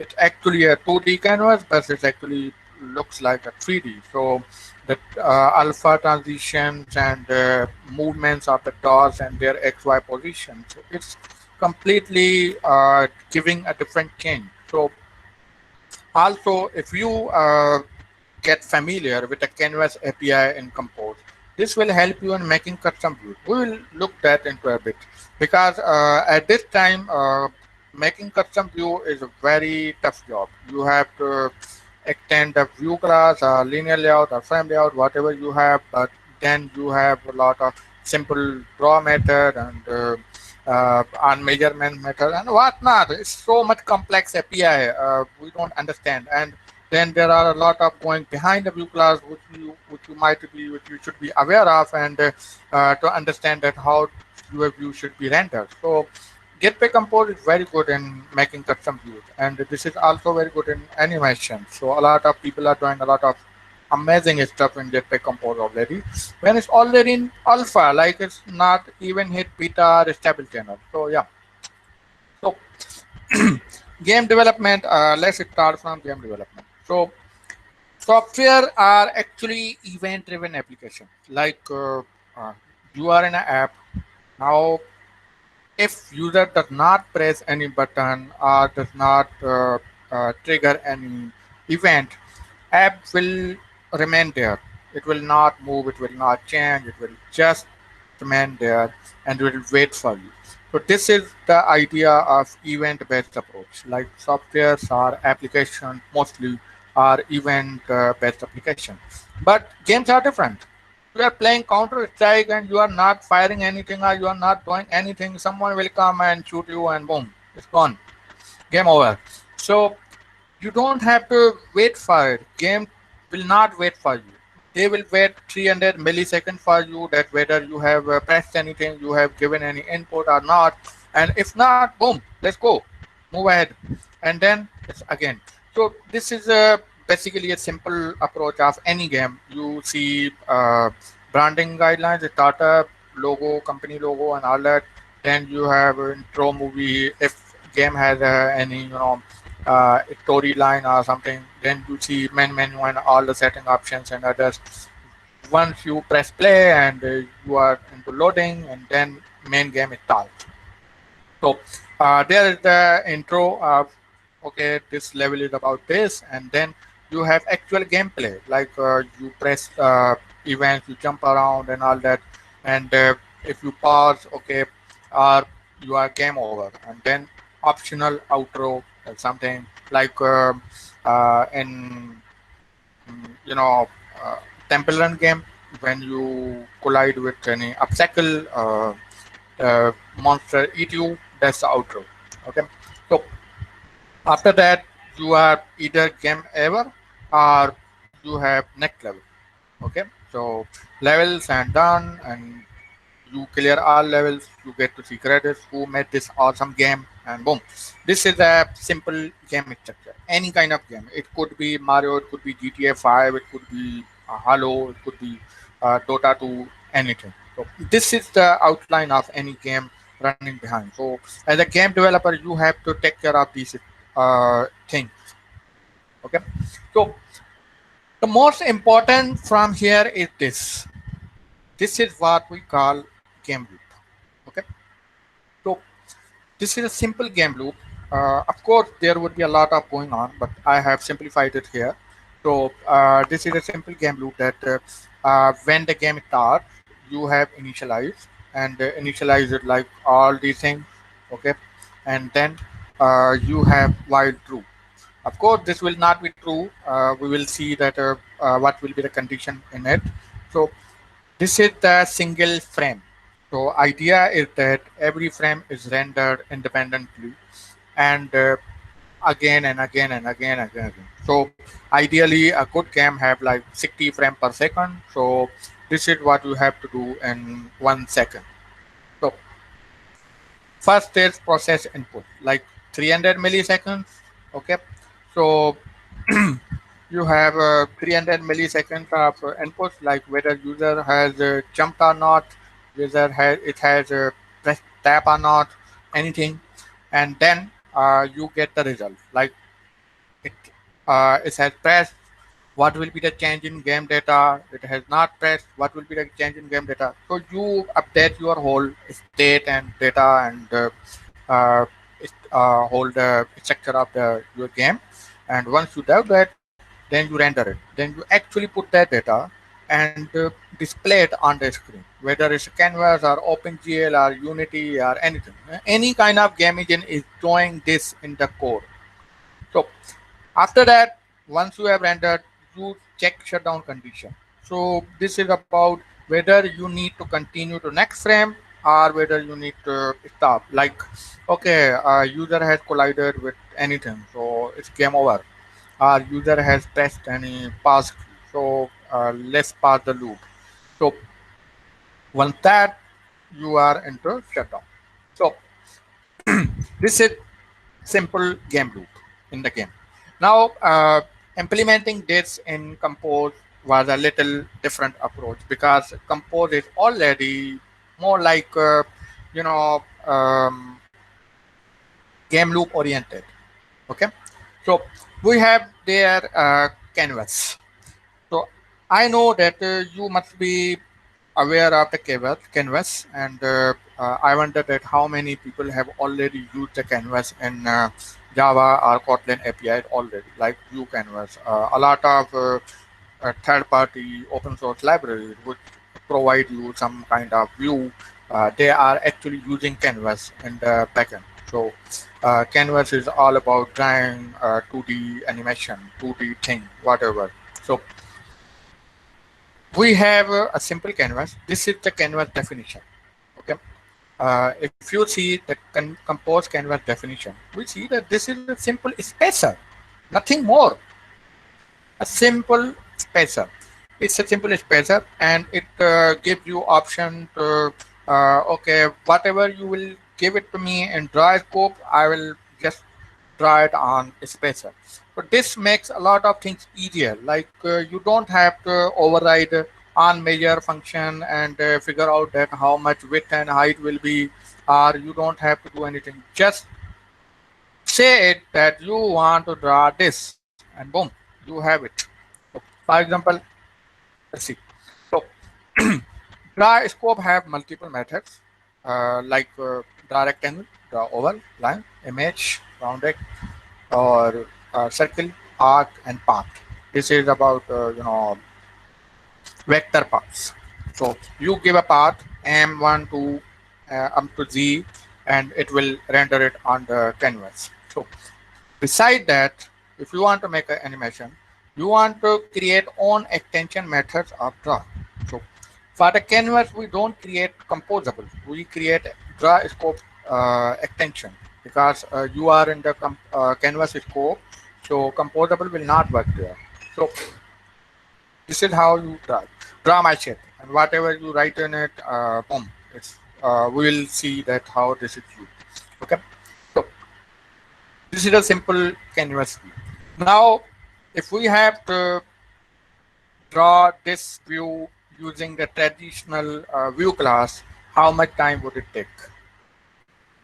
I know 200, 300 lines of code, but we have done it like in 16 lines. You know, it's simple.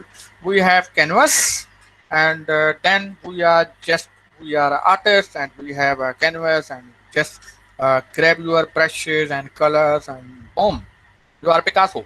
So draw circle red, draw circle green, draw circle blue, and we have this awesome custom view in just 16 lines of code.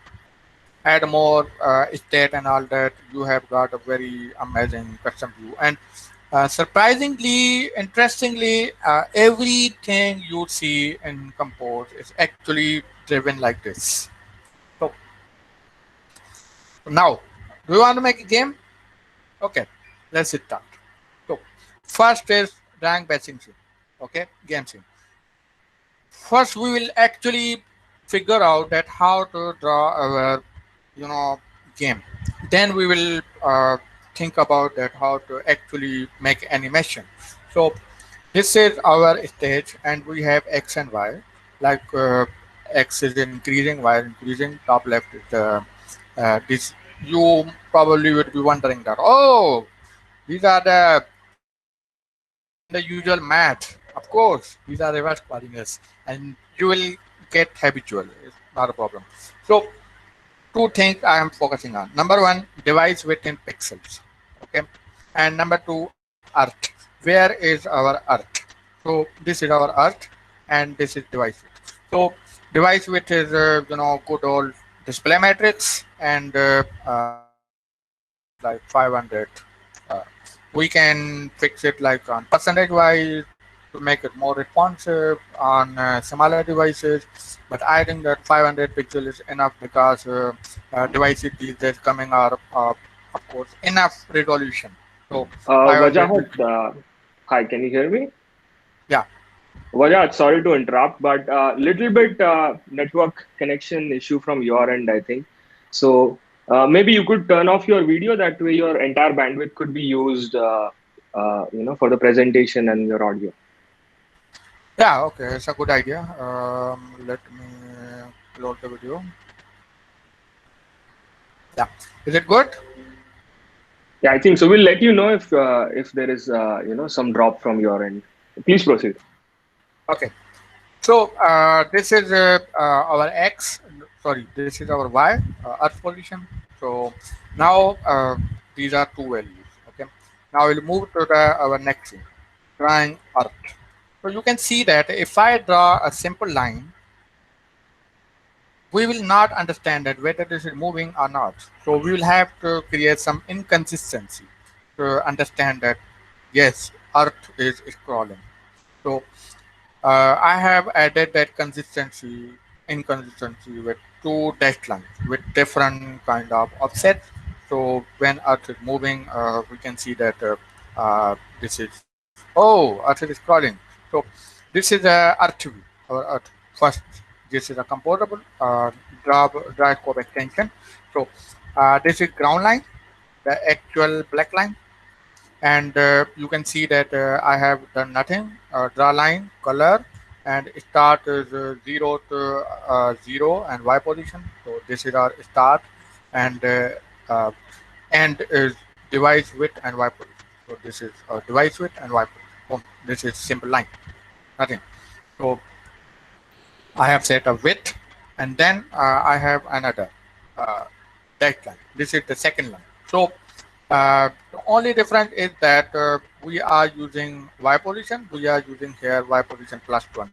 So this will be 20 pixels below the earth line, and this will be a dashed line, dash path effect, and float area of 20, 40, and 0.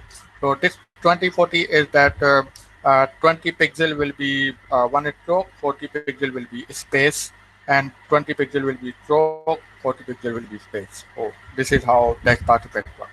Similarly, we have another line with 30 from the earth. So this is 30 pixels, and I have used different values this time.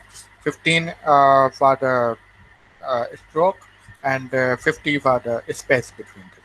To make look like, okay, this is moving, this is crawling, not the same. So this is our earth. Now we need icons. So I have used flaticon.com for these icons. So I have downloaded these vector S icon, SVG. Okay. So now I included that as a vector drawables. Let me show you. Um, yeah. So for example, this. So we have cactus, and we have cloud, and we have dino, and we have replay. So I have added these as a, where am I select? Okay. So now one problem.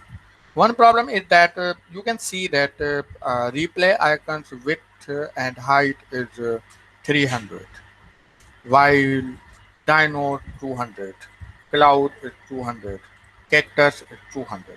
Okay. So now, when I first downloaded these icons, they were in different sizes. Someone was 500, someone was 400.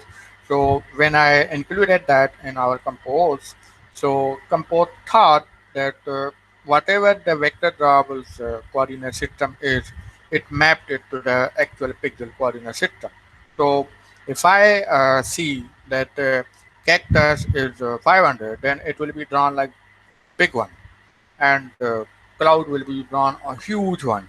So I had to figure out that how am I going to make the uniformity around all the assets and icons. So one way was that I manually scale down all these through the code. That created a problem. It was the every asset was using different scale factor. So this made some obstacles in collision detection, and uh, you know uh, Compose was thinking that this box is actually 500, but I scaled it down and it was actually drawn in 200. But Compose was colliding based on 500 coordinate system. So I had to resize all the SVG icons using this site, and I made it to everything 200 by 200. And these are those icons. Every icon is 200 by 200. Now I have same coordinate system for all icons, and believe me, this wasted a lot of time for me. I just couldn't figure out when I was in collision detection, and I was like, what the hell is going on? So yeah, okay. So now we are going to draw a game scene. Okay. So that was one problem with vector doubles. Number two, we don't have vector doubles in Canvas yet. At least I haven't seen that. I think that there has been some improvements. So I will look into that, and I'll update my code repository based on that. But for now, I don't see any vector drawable support for the canvas. You can load the icon resources from the vector using image resource. But what I'm talking about here is that we have a lot of methods. Let me go back, show you.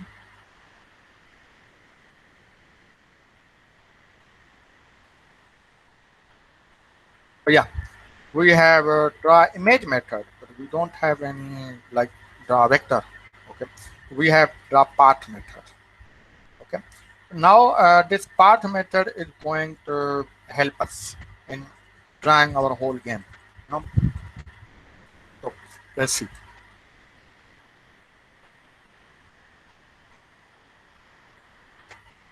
So I took this idea from Rodrigo. He has done some awesome work in Compose as well, besides animation. So idea is that we have path data for each icon resource. You know? So what I did that I copied all this path data and created a file with path data. So I copied all this in string, and then I used the path parser. Path parser is composed on path parsing, so it gives us a path as a compose path. So then I scaled it on my own level. Okay, so this gave me a simple compose path. So this is parsing the path, and then I have scale metrics because 200 pixel was still big, so I fixed the base scale and applied it to all the assets. Uh, I did not do it through the previous website because I wanted to get a control. For example, when you see the game, some characters are big and some characters are small. So I wanted to do simple scaling as well here. So that's why I applied a basic scale first, and then I more applied more scale on that based on the various game play factors, so like difficulty and all that. So this gives us the Android part. Then we convert that Android part to compose part. This is an Kotlin extension method and compose. So you got a compose part. For now, Android part and compose part are different, but I believe that they will become same as well. I'm not sure. Okay.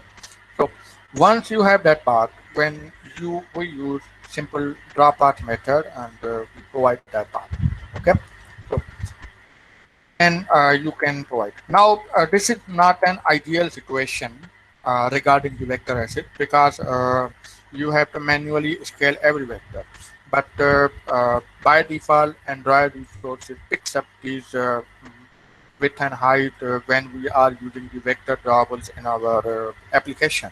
So I think that it's a matter of time that when Compose introduces vector drawable support on full level, and we will see that how these are utilized and how this width and height is adjusted. So then we don't have to manually scale. We simply fix our width and height here and good to go. So yeah, for now this is a alternate solution. So now that was cloud. We apply same approach for the cactus and exactly like that. So this is a cactus view. We have earth view, clouds view, and then we have a cactus, which will draw a cactus. Okay. So now T-Rex, same, exact same approach that I have got the part and all that. One thing that some parts have multiple, like diamond. So you see that we have different parts here because let's see F00 and we have F00. So you see that this part is handling that, this part is handling this. So now we have a lot of different parts. So simple way is that M is about move and drawing a one shape R line. So we copy that and put a space, and then we copy another one. So you can see that in Dino we have this long part. So these are all multiple parts and separated by space, and this gives us simple diamond. Okay, so now when I run the application with this code, I have a composable dino scene, and I have this modifier and an earth view, cloud view, dino view, vector. Okay, I get this, not that. Where is cloud? Everything is on zero position because we haven't uh, told the position where they should draw. You know, uh, Dino view, draw path. Where? 0, 0. Cactus view, draw path. Where? 0, 0. So we have everything on 0, 0. Now we have to move them and translate them and scale them based on our game data. So let's get back to our original cause. This is not a game loop. Is it? No. this is not a game loop, and we have to make it running. So in my experience, game loop creation was the most difficult part of this whole game. And in any game loop is everything. The perfect game loop is the better your game will be. So I assume that Compose automatically updates when state changes. Yes, you know, when you change a state, Compose redraws it. So we don't need game loop. We just create a state and we continuously update it in a simple while loop, and Compose will take care of rendering. So we don't need render and all that the old traditional game loop because we have Compose. So let's try. So this is my attempt one, playing with states. I have a cloud model, would make sure that where is the cloud X position and Y position and what is the cloud path to draw. And then I have cloud state, which is about, okay, I have a cloud list. How much cloud should be? Three. I set it three. And what is the speed? So this is how much speed they should move. Okay. So now I have created a cloud state. Okay, with our favorite remember, and we have state. Now in a simple game loop, I do okay for each cloud dot x plus plus. Okay. So this will increase the cloud position, and Compose will detect that cloud state has changed, and it will recompose the cloud, and we will see that cloud is moving. What happened? This happened. No cloud animation. Okay, so it was there, positions were updating, logs were printing, but no redraw. My cloud view composable method was only called one time. That's it. Nothing. So I went to the Kotlin language select channel and asked around and figured out that, oh, so this is a common problem. Like we have state, this one. Now state dot cloud list dot x is changing. So Compose will think that cloud state is still same because it's still same object, it's still same address. Until you have to change it manually, then you will see. Okay, so that was my second attempt. Frame callback. You might be aware of that Adam, there was this Adam who created Doom's fire effect in Jetpack Compose. Okay, so this was his approach, frame callback. So what is happening here? I have move, uh, move forward method, and that actually manages that. Okay, we are decreasing character speed because we want to move it from here, and x is increasing like that. So I have to move it in reverse direction. So this is 10, 9, 8, 7, 6, 5, 4, 3, 2, like that. Okay, so this is character speed is 1, so this is decreasing one by one. Okay, so now we have same cloud state, and this is a choreographer or frame callback. So now you can see that this is was working. This was good. This was not optimal. You know, this was good for one cloud, but this was not optimal for like lot of stuff going on in the game stage and lot of things.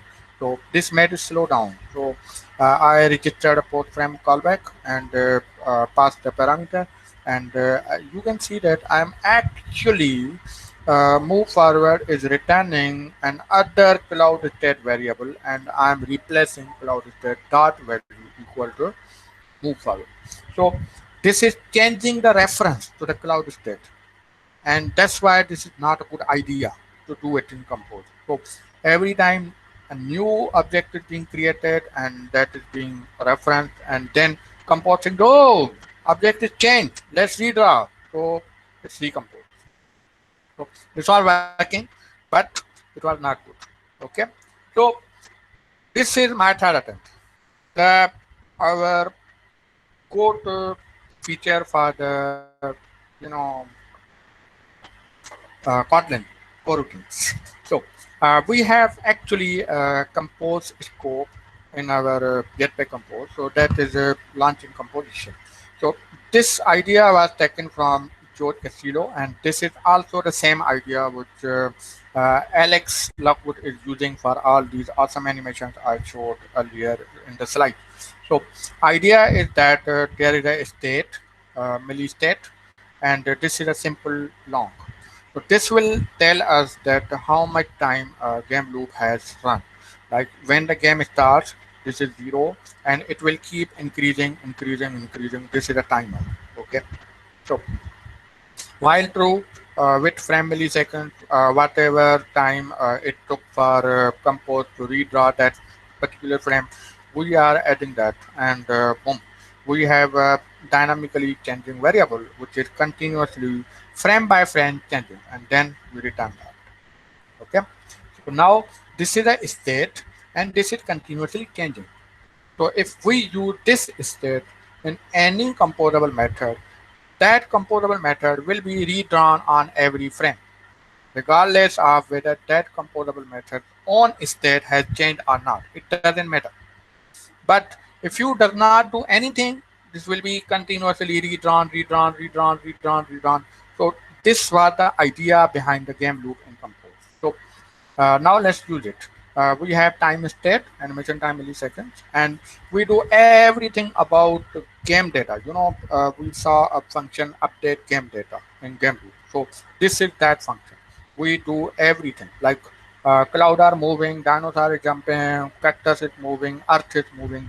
So we mm, adjust all the positions of these states, and then we have this time state dot milli. Now this is the variable which I have to use everywhere. So if I'm using this in Dino Compose scene, this is a composable. So if I'm assigning a variable var milli is equal to time state dot milli here, this composable will be redrawn every frame. And what will happen? On every frame, we have updated game data. So, and then this composable is handling the canvas and drawing everything. So all these earth and stuff will be redrawn on every second. You know? So ideally, this is like working on 60 frames per second. I haven't done any performance, troubleshooting and analyzing for this because my objective was to see that whether I can develop a game in Compose or not. So yes, it was achievable and it achieved. And I don't think that performance is that bad. It's running good and fast, and I haven't done a lot of stuff like we have uh, buzz and dark mode and all that. But for now, this is simple prototype about a simple game. Okay, so one more thing, and that is that uh, we will not still see whenever we run this code, we will still see the same, everything is placed on 0, 0, not the exact position, because we haven't done that. And that will be done with the transform. We have transform in canvas. So for example, you can see with transform, this is a draw scope, so with transform, and then we have translate. So we have three methods here: translate, scale, and rotate. So now I'm saying that translate left equal to cloud position and top equal to cloud. So what happened that for now this is assuming that this is my canvas, and I have to draw this part on here. But when I apply a transform and translate it, then actually that canvas will be moved. Like it will be moved to cloud X position and Y position. Then there will be the transform cloud will be drawn. So this is how we do actual stuff with that. And these are the key behind whole game. This is use animation. And then finally, after many days, I pushed the commit, multiple clouds animation finish. Okay. So it was a good feeling. I was continuously seeing it and see that whether there is a lag or not, and I haven't observed. Maybe my mobile is superior or something, but yeah. So now let's come to the good old simple game concept. So how will we uh, scroll the earth? We have simple idea. Okay, let's draw it more simpler. So this is our mobile, and this is our earth. So now this is moving, moving, moving, moving, moving, moving. Once this is here, I'll move it to the original position. And it will start come. And when this is here, I'll start back to original position. But I have a problem that uh, I can see the holes like this one. Okay. So what I did that I saw another line. So now the both are moving at the same pace. Moving, moving, moving, moving. You can see that as red is getting removed, green is coming in. So as red is completely out of the screen, green is exactly on the screen. So now we again cut this and over here. Now again, green is still moving. So now red will follow. And as red is completely on the screen, green will follow. So this was the idea behind that.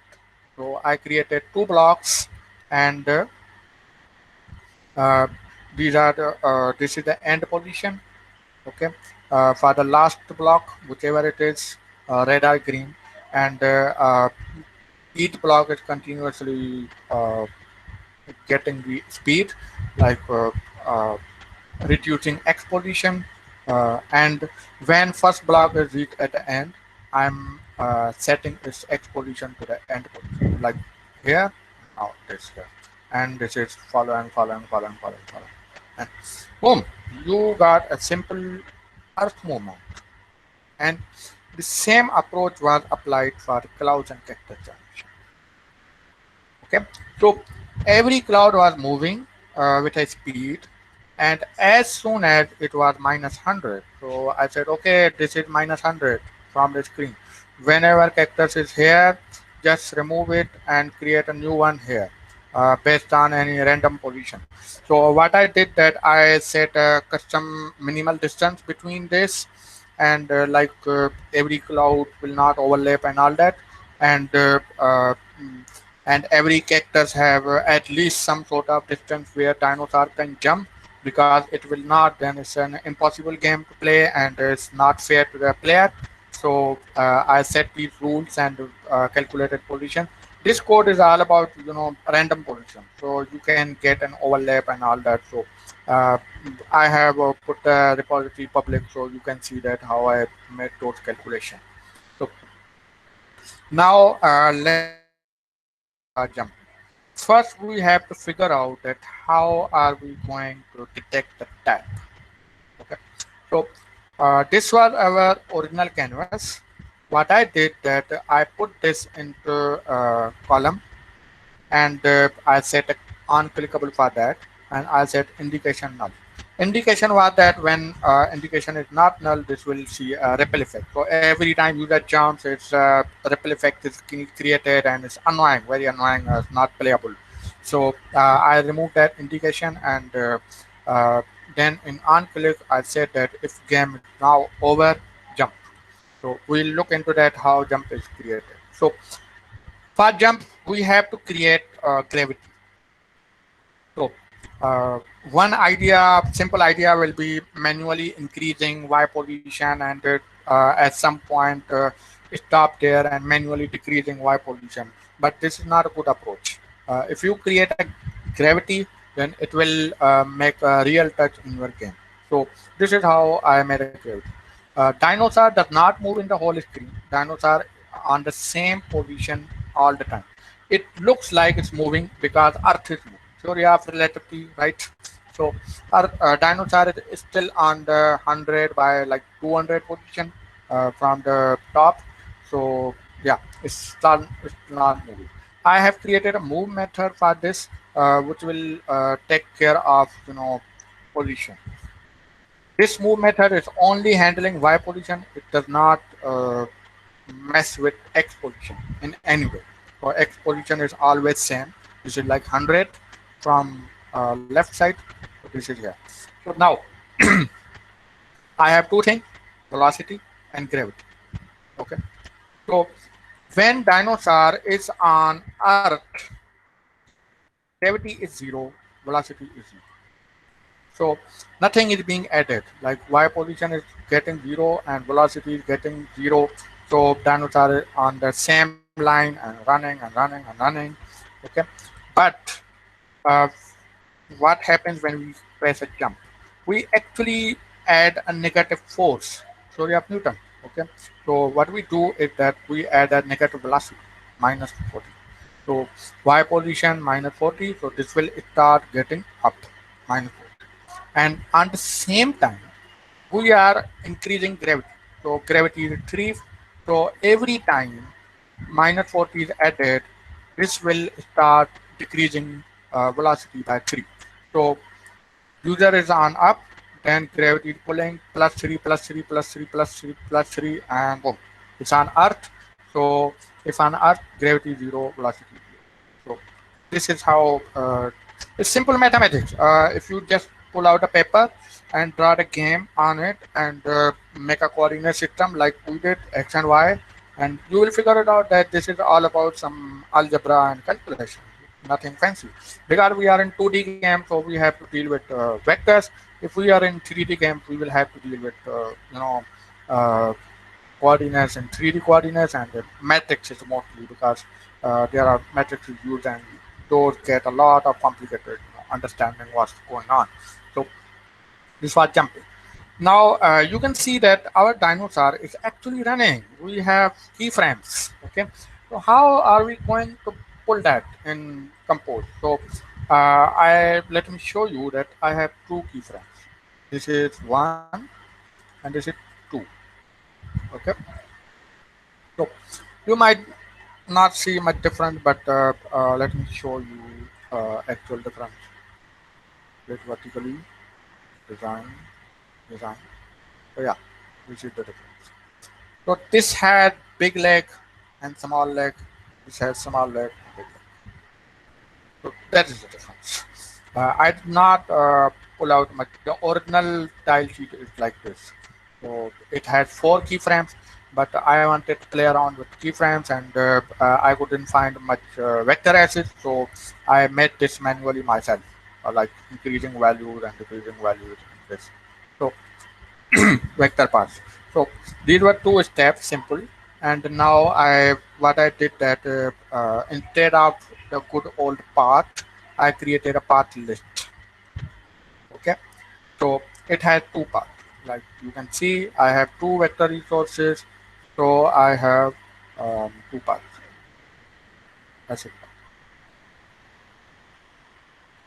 So you can see we have T-Rex Dino path str1 and 2, T-Rex path 1, T-Rex path 2, and Dino path 1, Dino path 2. Okay, so these are 2 paths.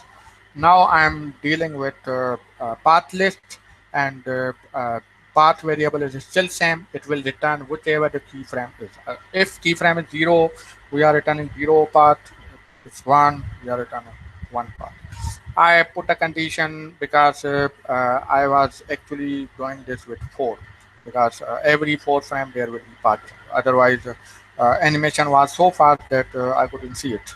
So now I call this frame chain key frame. It will plus plus, and once we have reached to the end, we have for now 1.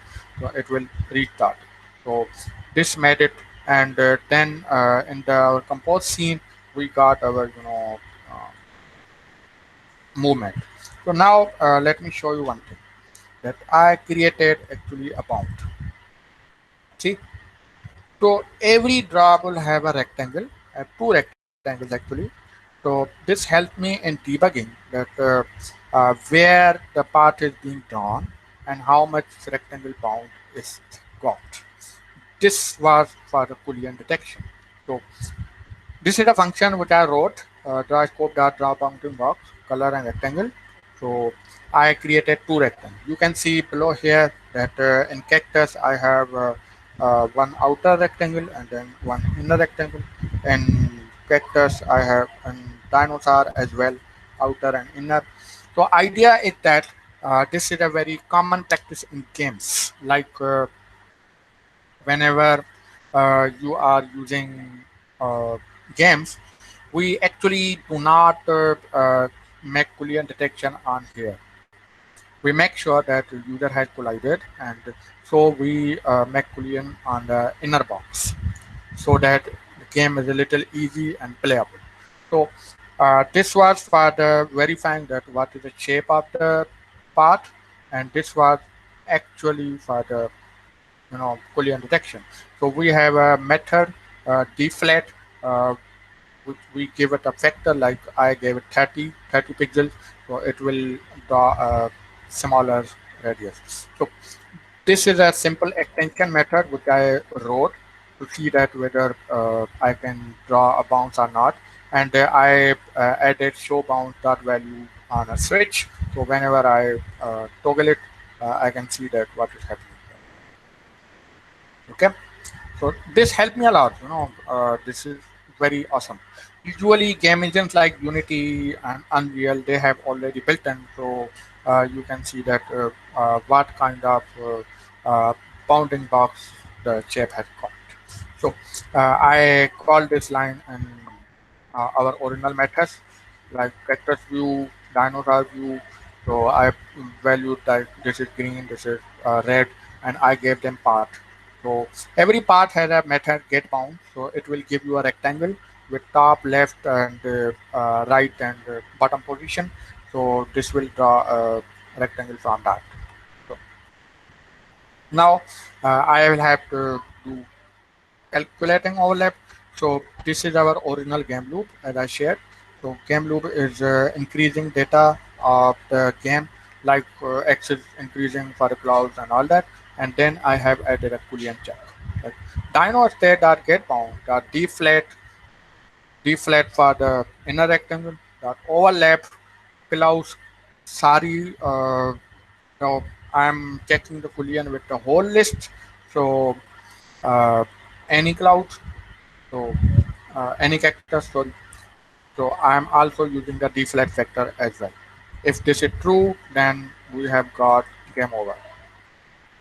And game state is managing that whether game over screen will be shown or not. And once game over is meet, we are saving the high score. And once user taps it, it gets you started.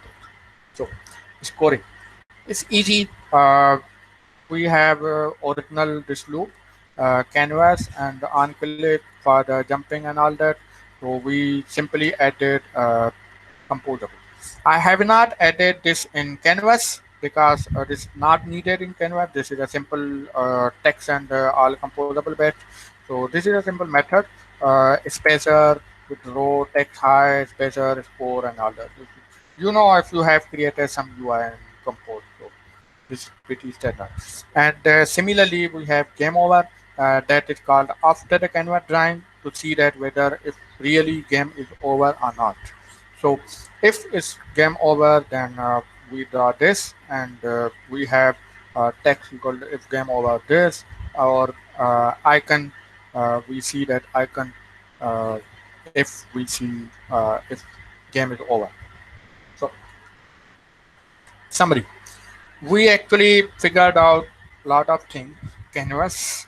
Then we saw that how game loop is drawn.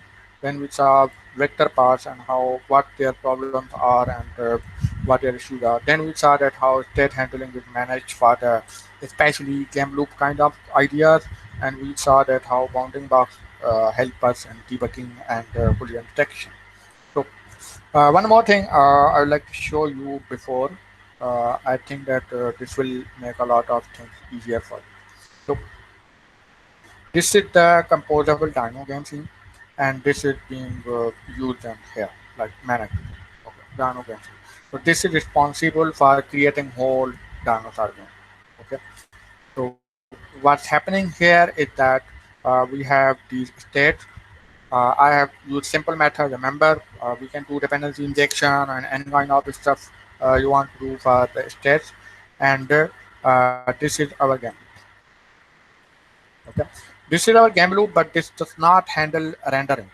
Normally, game loop have rendering, but we have compose, so we don't need rendering here. Render will be handled by this one. So this is rendering. This whole stack is rendering, and this whole state is managing our data. So increase score, move forward, earth move forward, cactus move forward, dinosaur move because it may jump and boolean check that whether game state.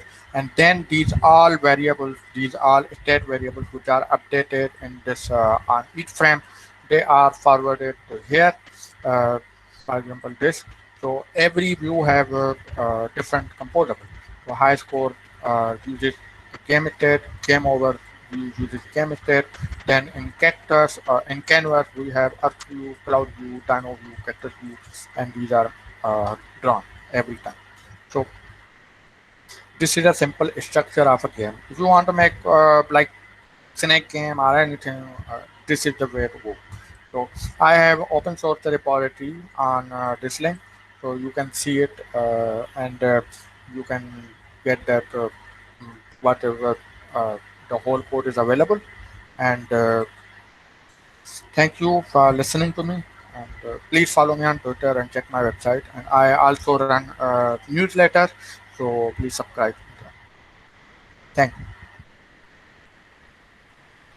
Thanks, Wajahat. Thanks for this interesting talk on Jetpack Compose and using Jetpack Compose to build out a game. So this is very interesting. Thanks from the community to you. I'm sure everybody Yeah, learned something new. it was a pretty cool talk. I personally learned a lot.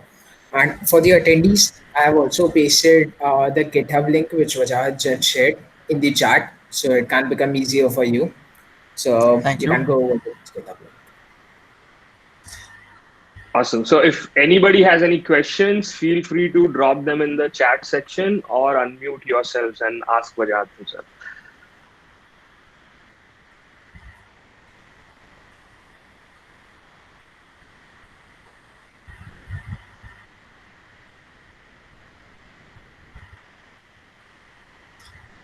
Thanks, Chetan.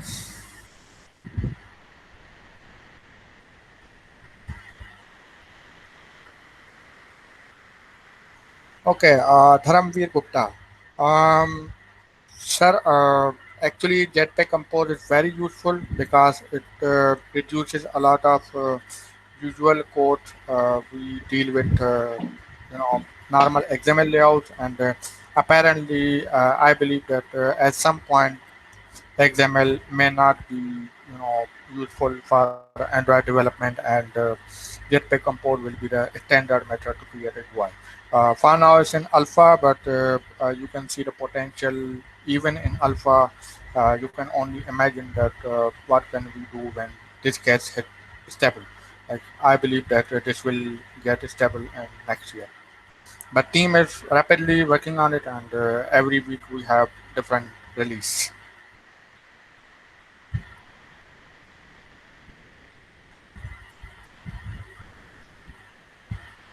Yeah, Jetpack Compose is the perfect candidate for apps. It's not a good candidate for games. I just wanted to explore something new. So that's why I did this. So, but it's very easy and very fast and very, developer friendly for the apps. People are making like YouTube and Netflix and all kinds of different kind of apps lot. Like for example, recycler view takes like 4 files and over 200 lines of code. You can do that in just under 10 lines of code. Jetpack Compose. So Jetpack Compose is actually built for UI toolkit and actually for the apps, not games. Okay, can you recommend any material one can use to learn more about Android Canvas? So I think I have seen some books about graphics API in Android Canvas, but I would like to clear you here that Android Canvas and Jetpack Compose Canvas are a little different.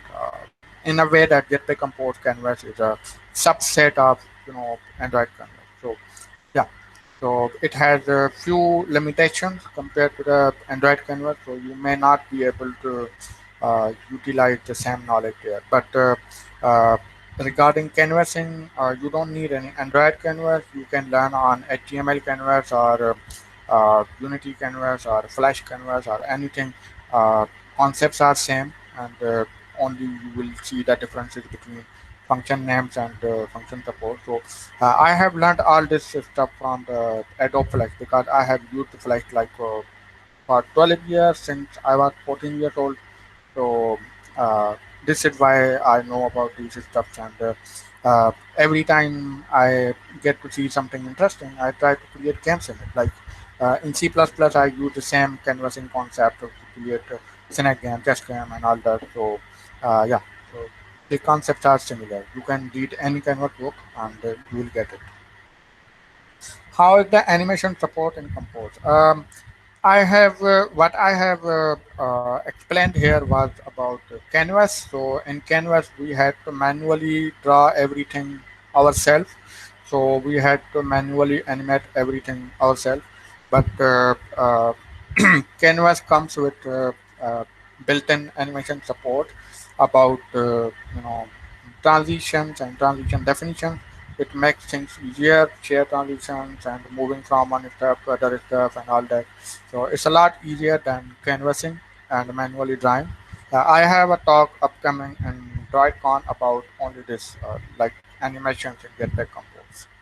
So I'm not sure that whether it will be uploaded or not, but I will definitely open source the code behind that.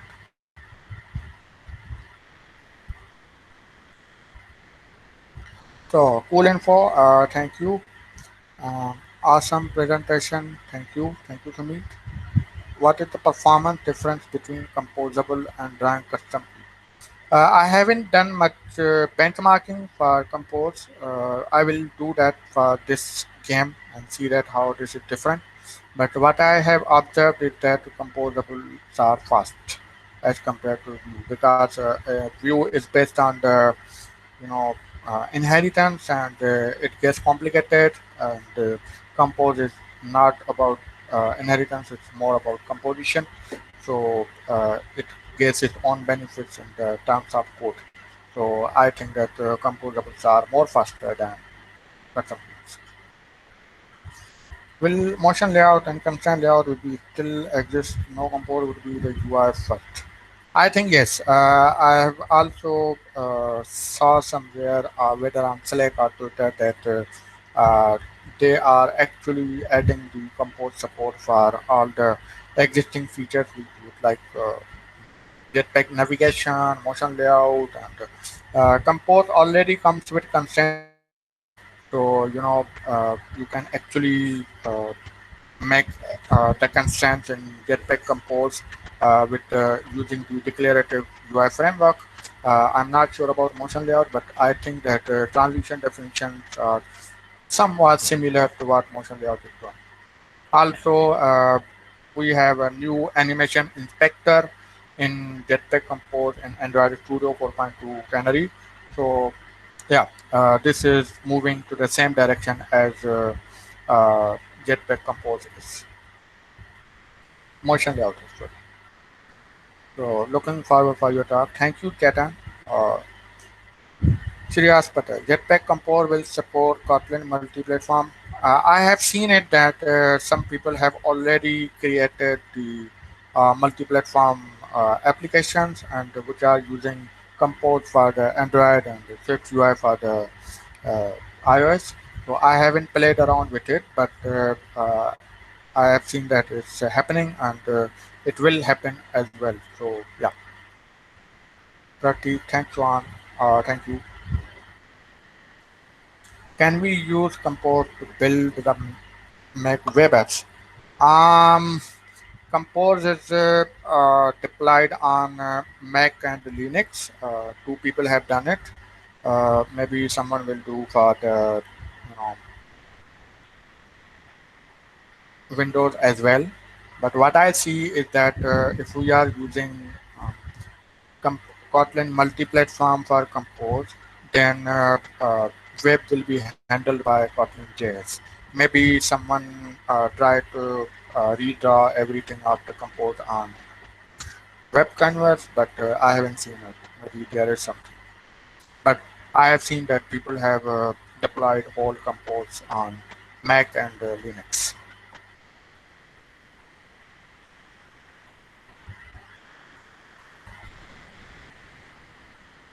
No problem. Awesome. Any more questions from the community? Uh, Feel free to unmute yourselves or ask. So, is it like that my talk was way too complicated or something? I need some feedbacks. No, I think you explained everything pretty well. I'm sure the audience also can attest to that. But the way you walked us through how you used the vectors and then had the paths and then how you made the implementations for each of them throughout your entire logic, I think for me personally, I understood everything. Yeah, Okay, thank it was really wonderful explanation. okay, thank you.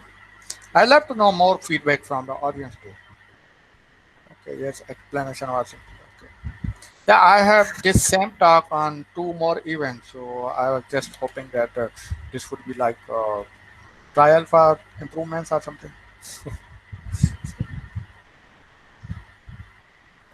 So I guess we don't have any more questions. For the folks who are hanged on till here, I would request you all to also fill an event feedback form. So I'll enter. So the event feedback form which you fill will help us greatly in our future events. We'll try to incorporate every feedback you share with us. And yeah, so I've pasted the link right here in the chat. You can fill out your feedback in this, and it will greatly help us. So consider doing that. And we also have recorded this talk, and it will soon be available on Kotlin Mumbai's YouTube channel. So keep an eye out. We'll also be tweeting out the recorded version of this talk's links. Thank you, Sudesh. Thank you, Rishit, for having me here. It was so awesome because this is my first time actually doing talk for Indian audience, and I really love the feedback, and this is awesome. Thank you. Yes, yes, it's our pleasure to have you with us, Wajahat, and hopefully Yeah. the community also reciprocates that. Uh, Thanks everyone for joining us today, this afternoon on a Saturday that you took out, and we have learned a couple of things, Carlos, with scope storage, and Wajahat, of course, with this game that you were able to build in a couple of hours. I'm sure we've learned a lot, and thanks everyone again for joining. And we will see you guys in the next meetup. We have some interesting events that we are planning for the next month. So stay tuned. Thanks a lot. Thank Thank you. you. Thank you, Sudesh. Thank you, Carlos.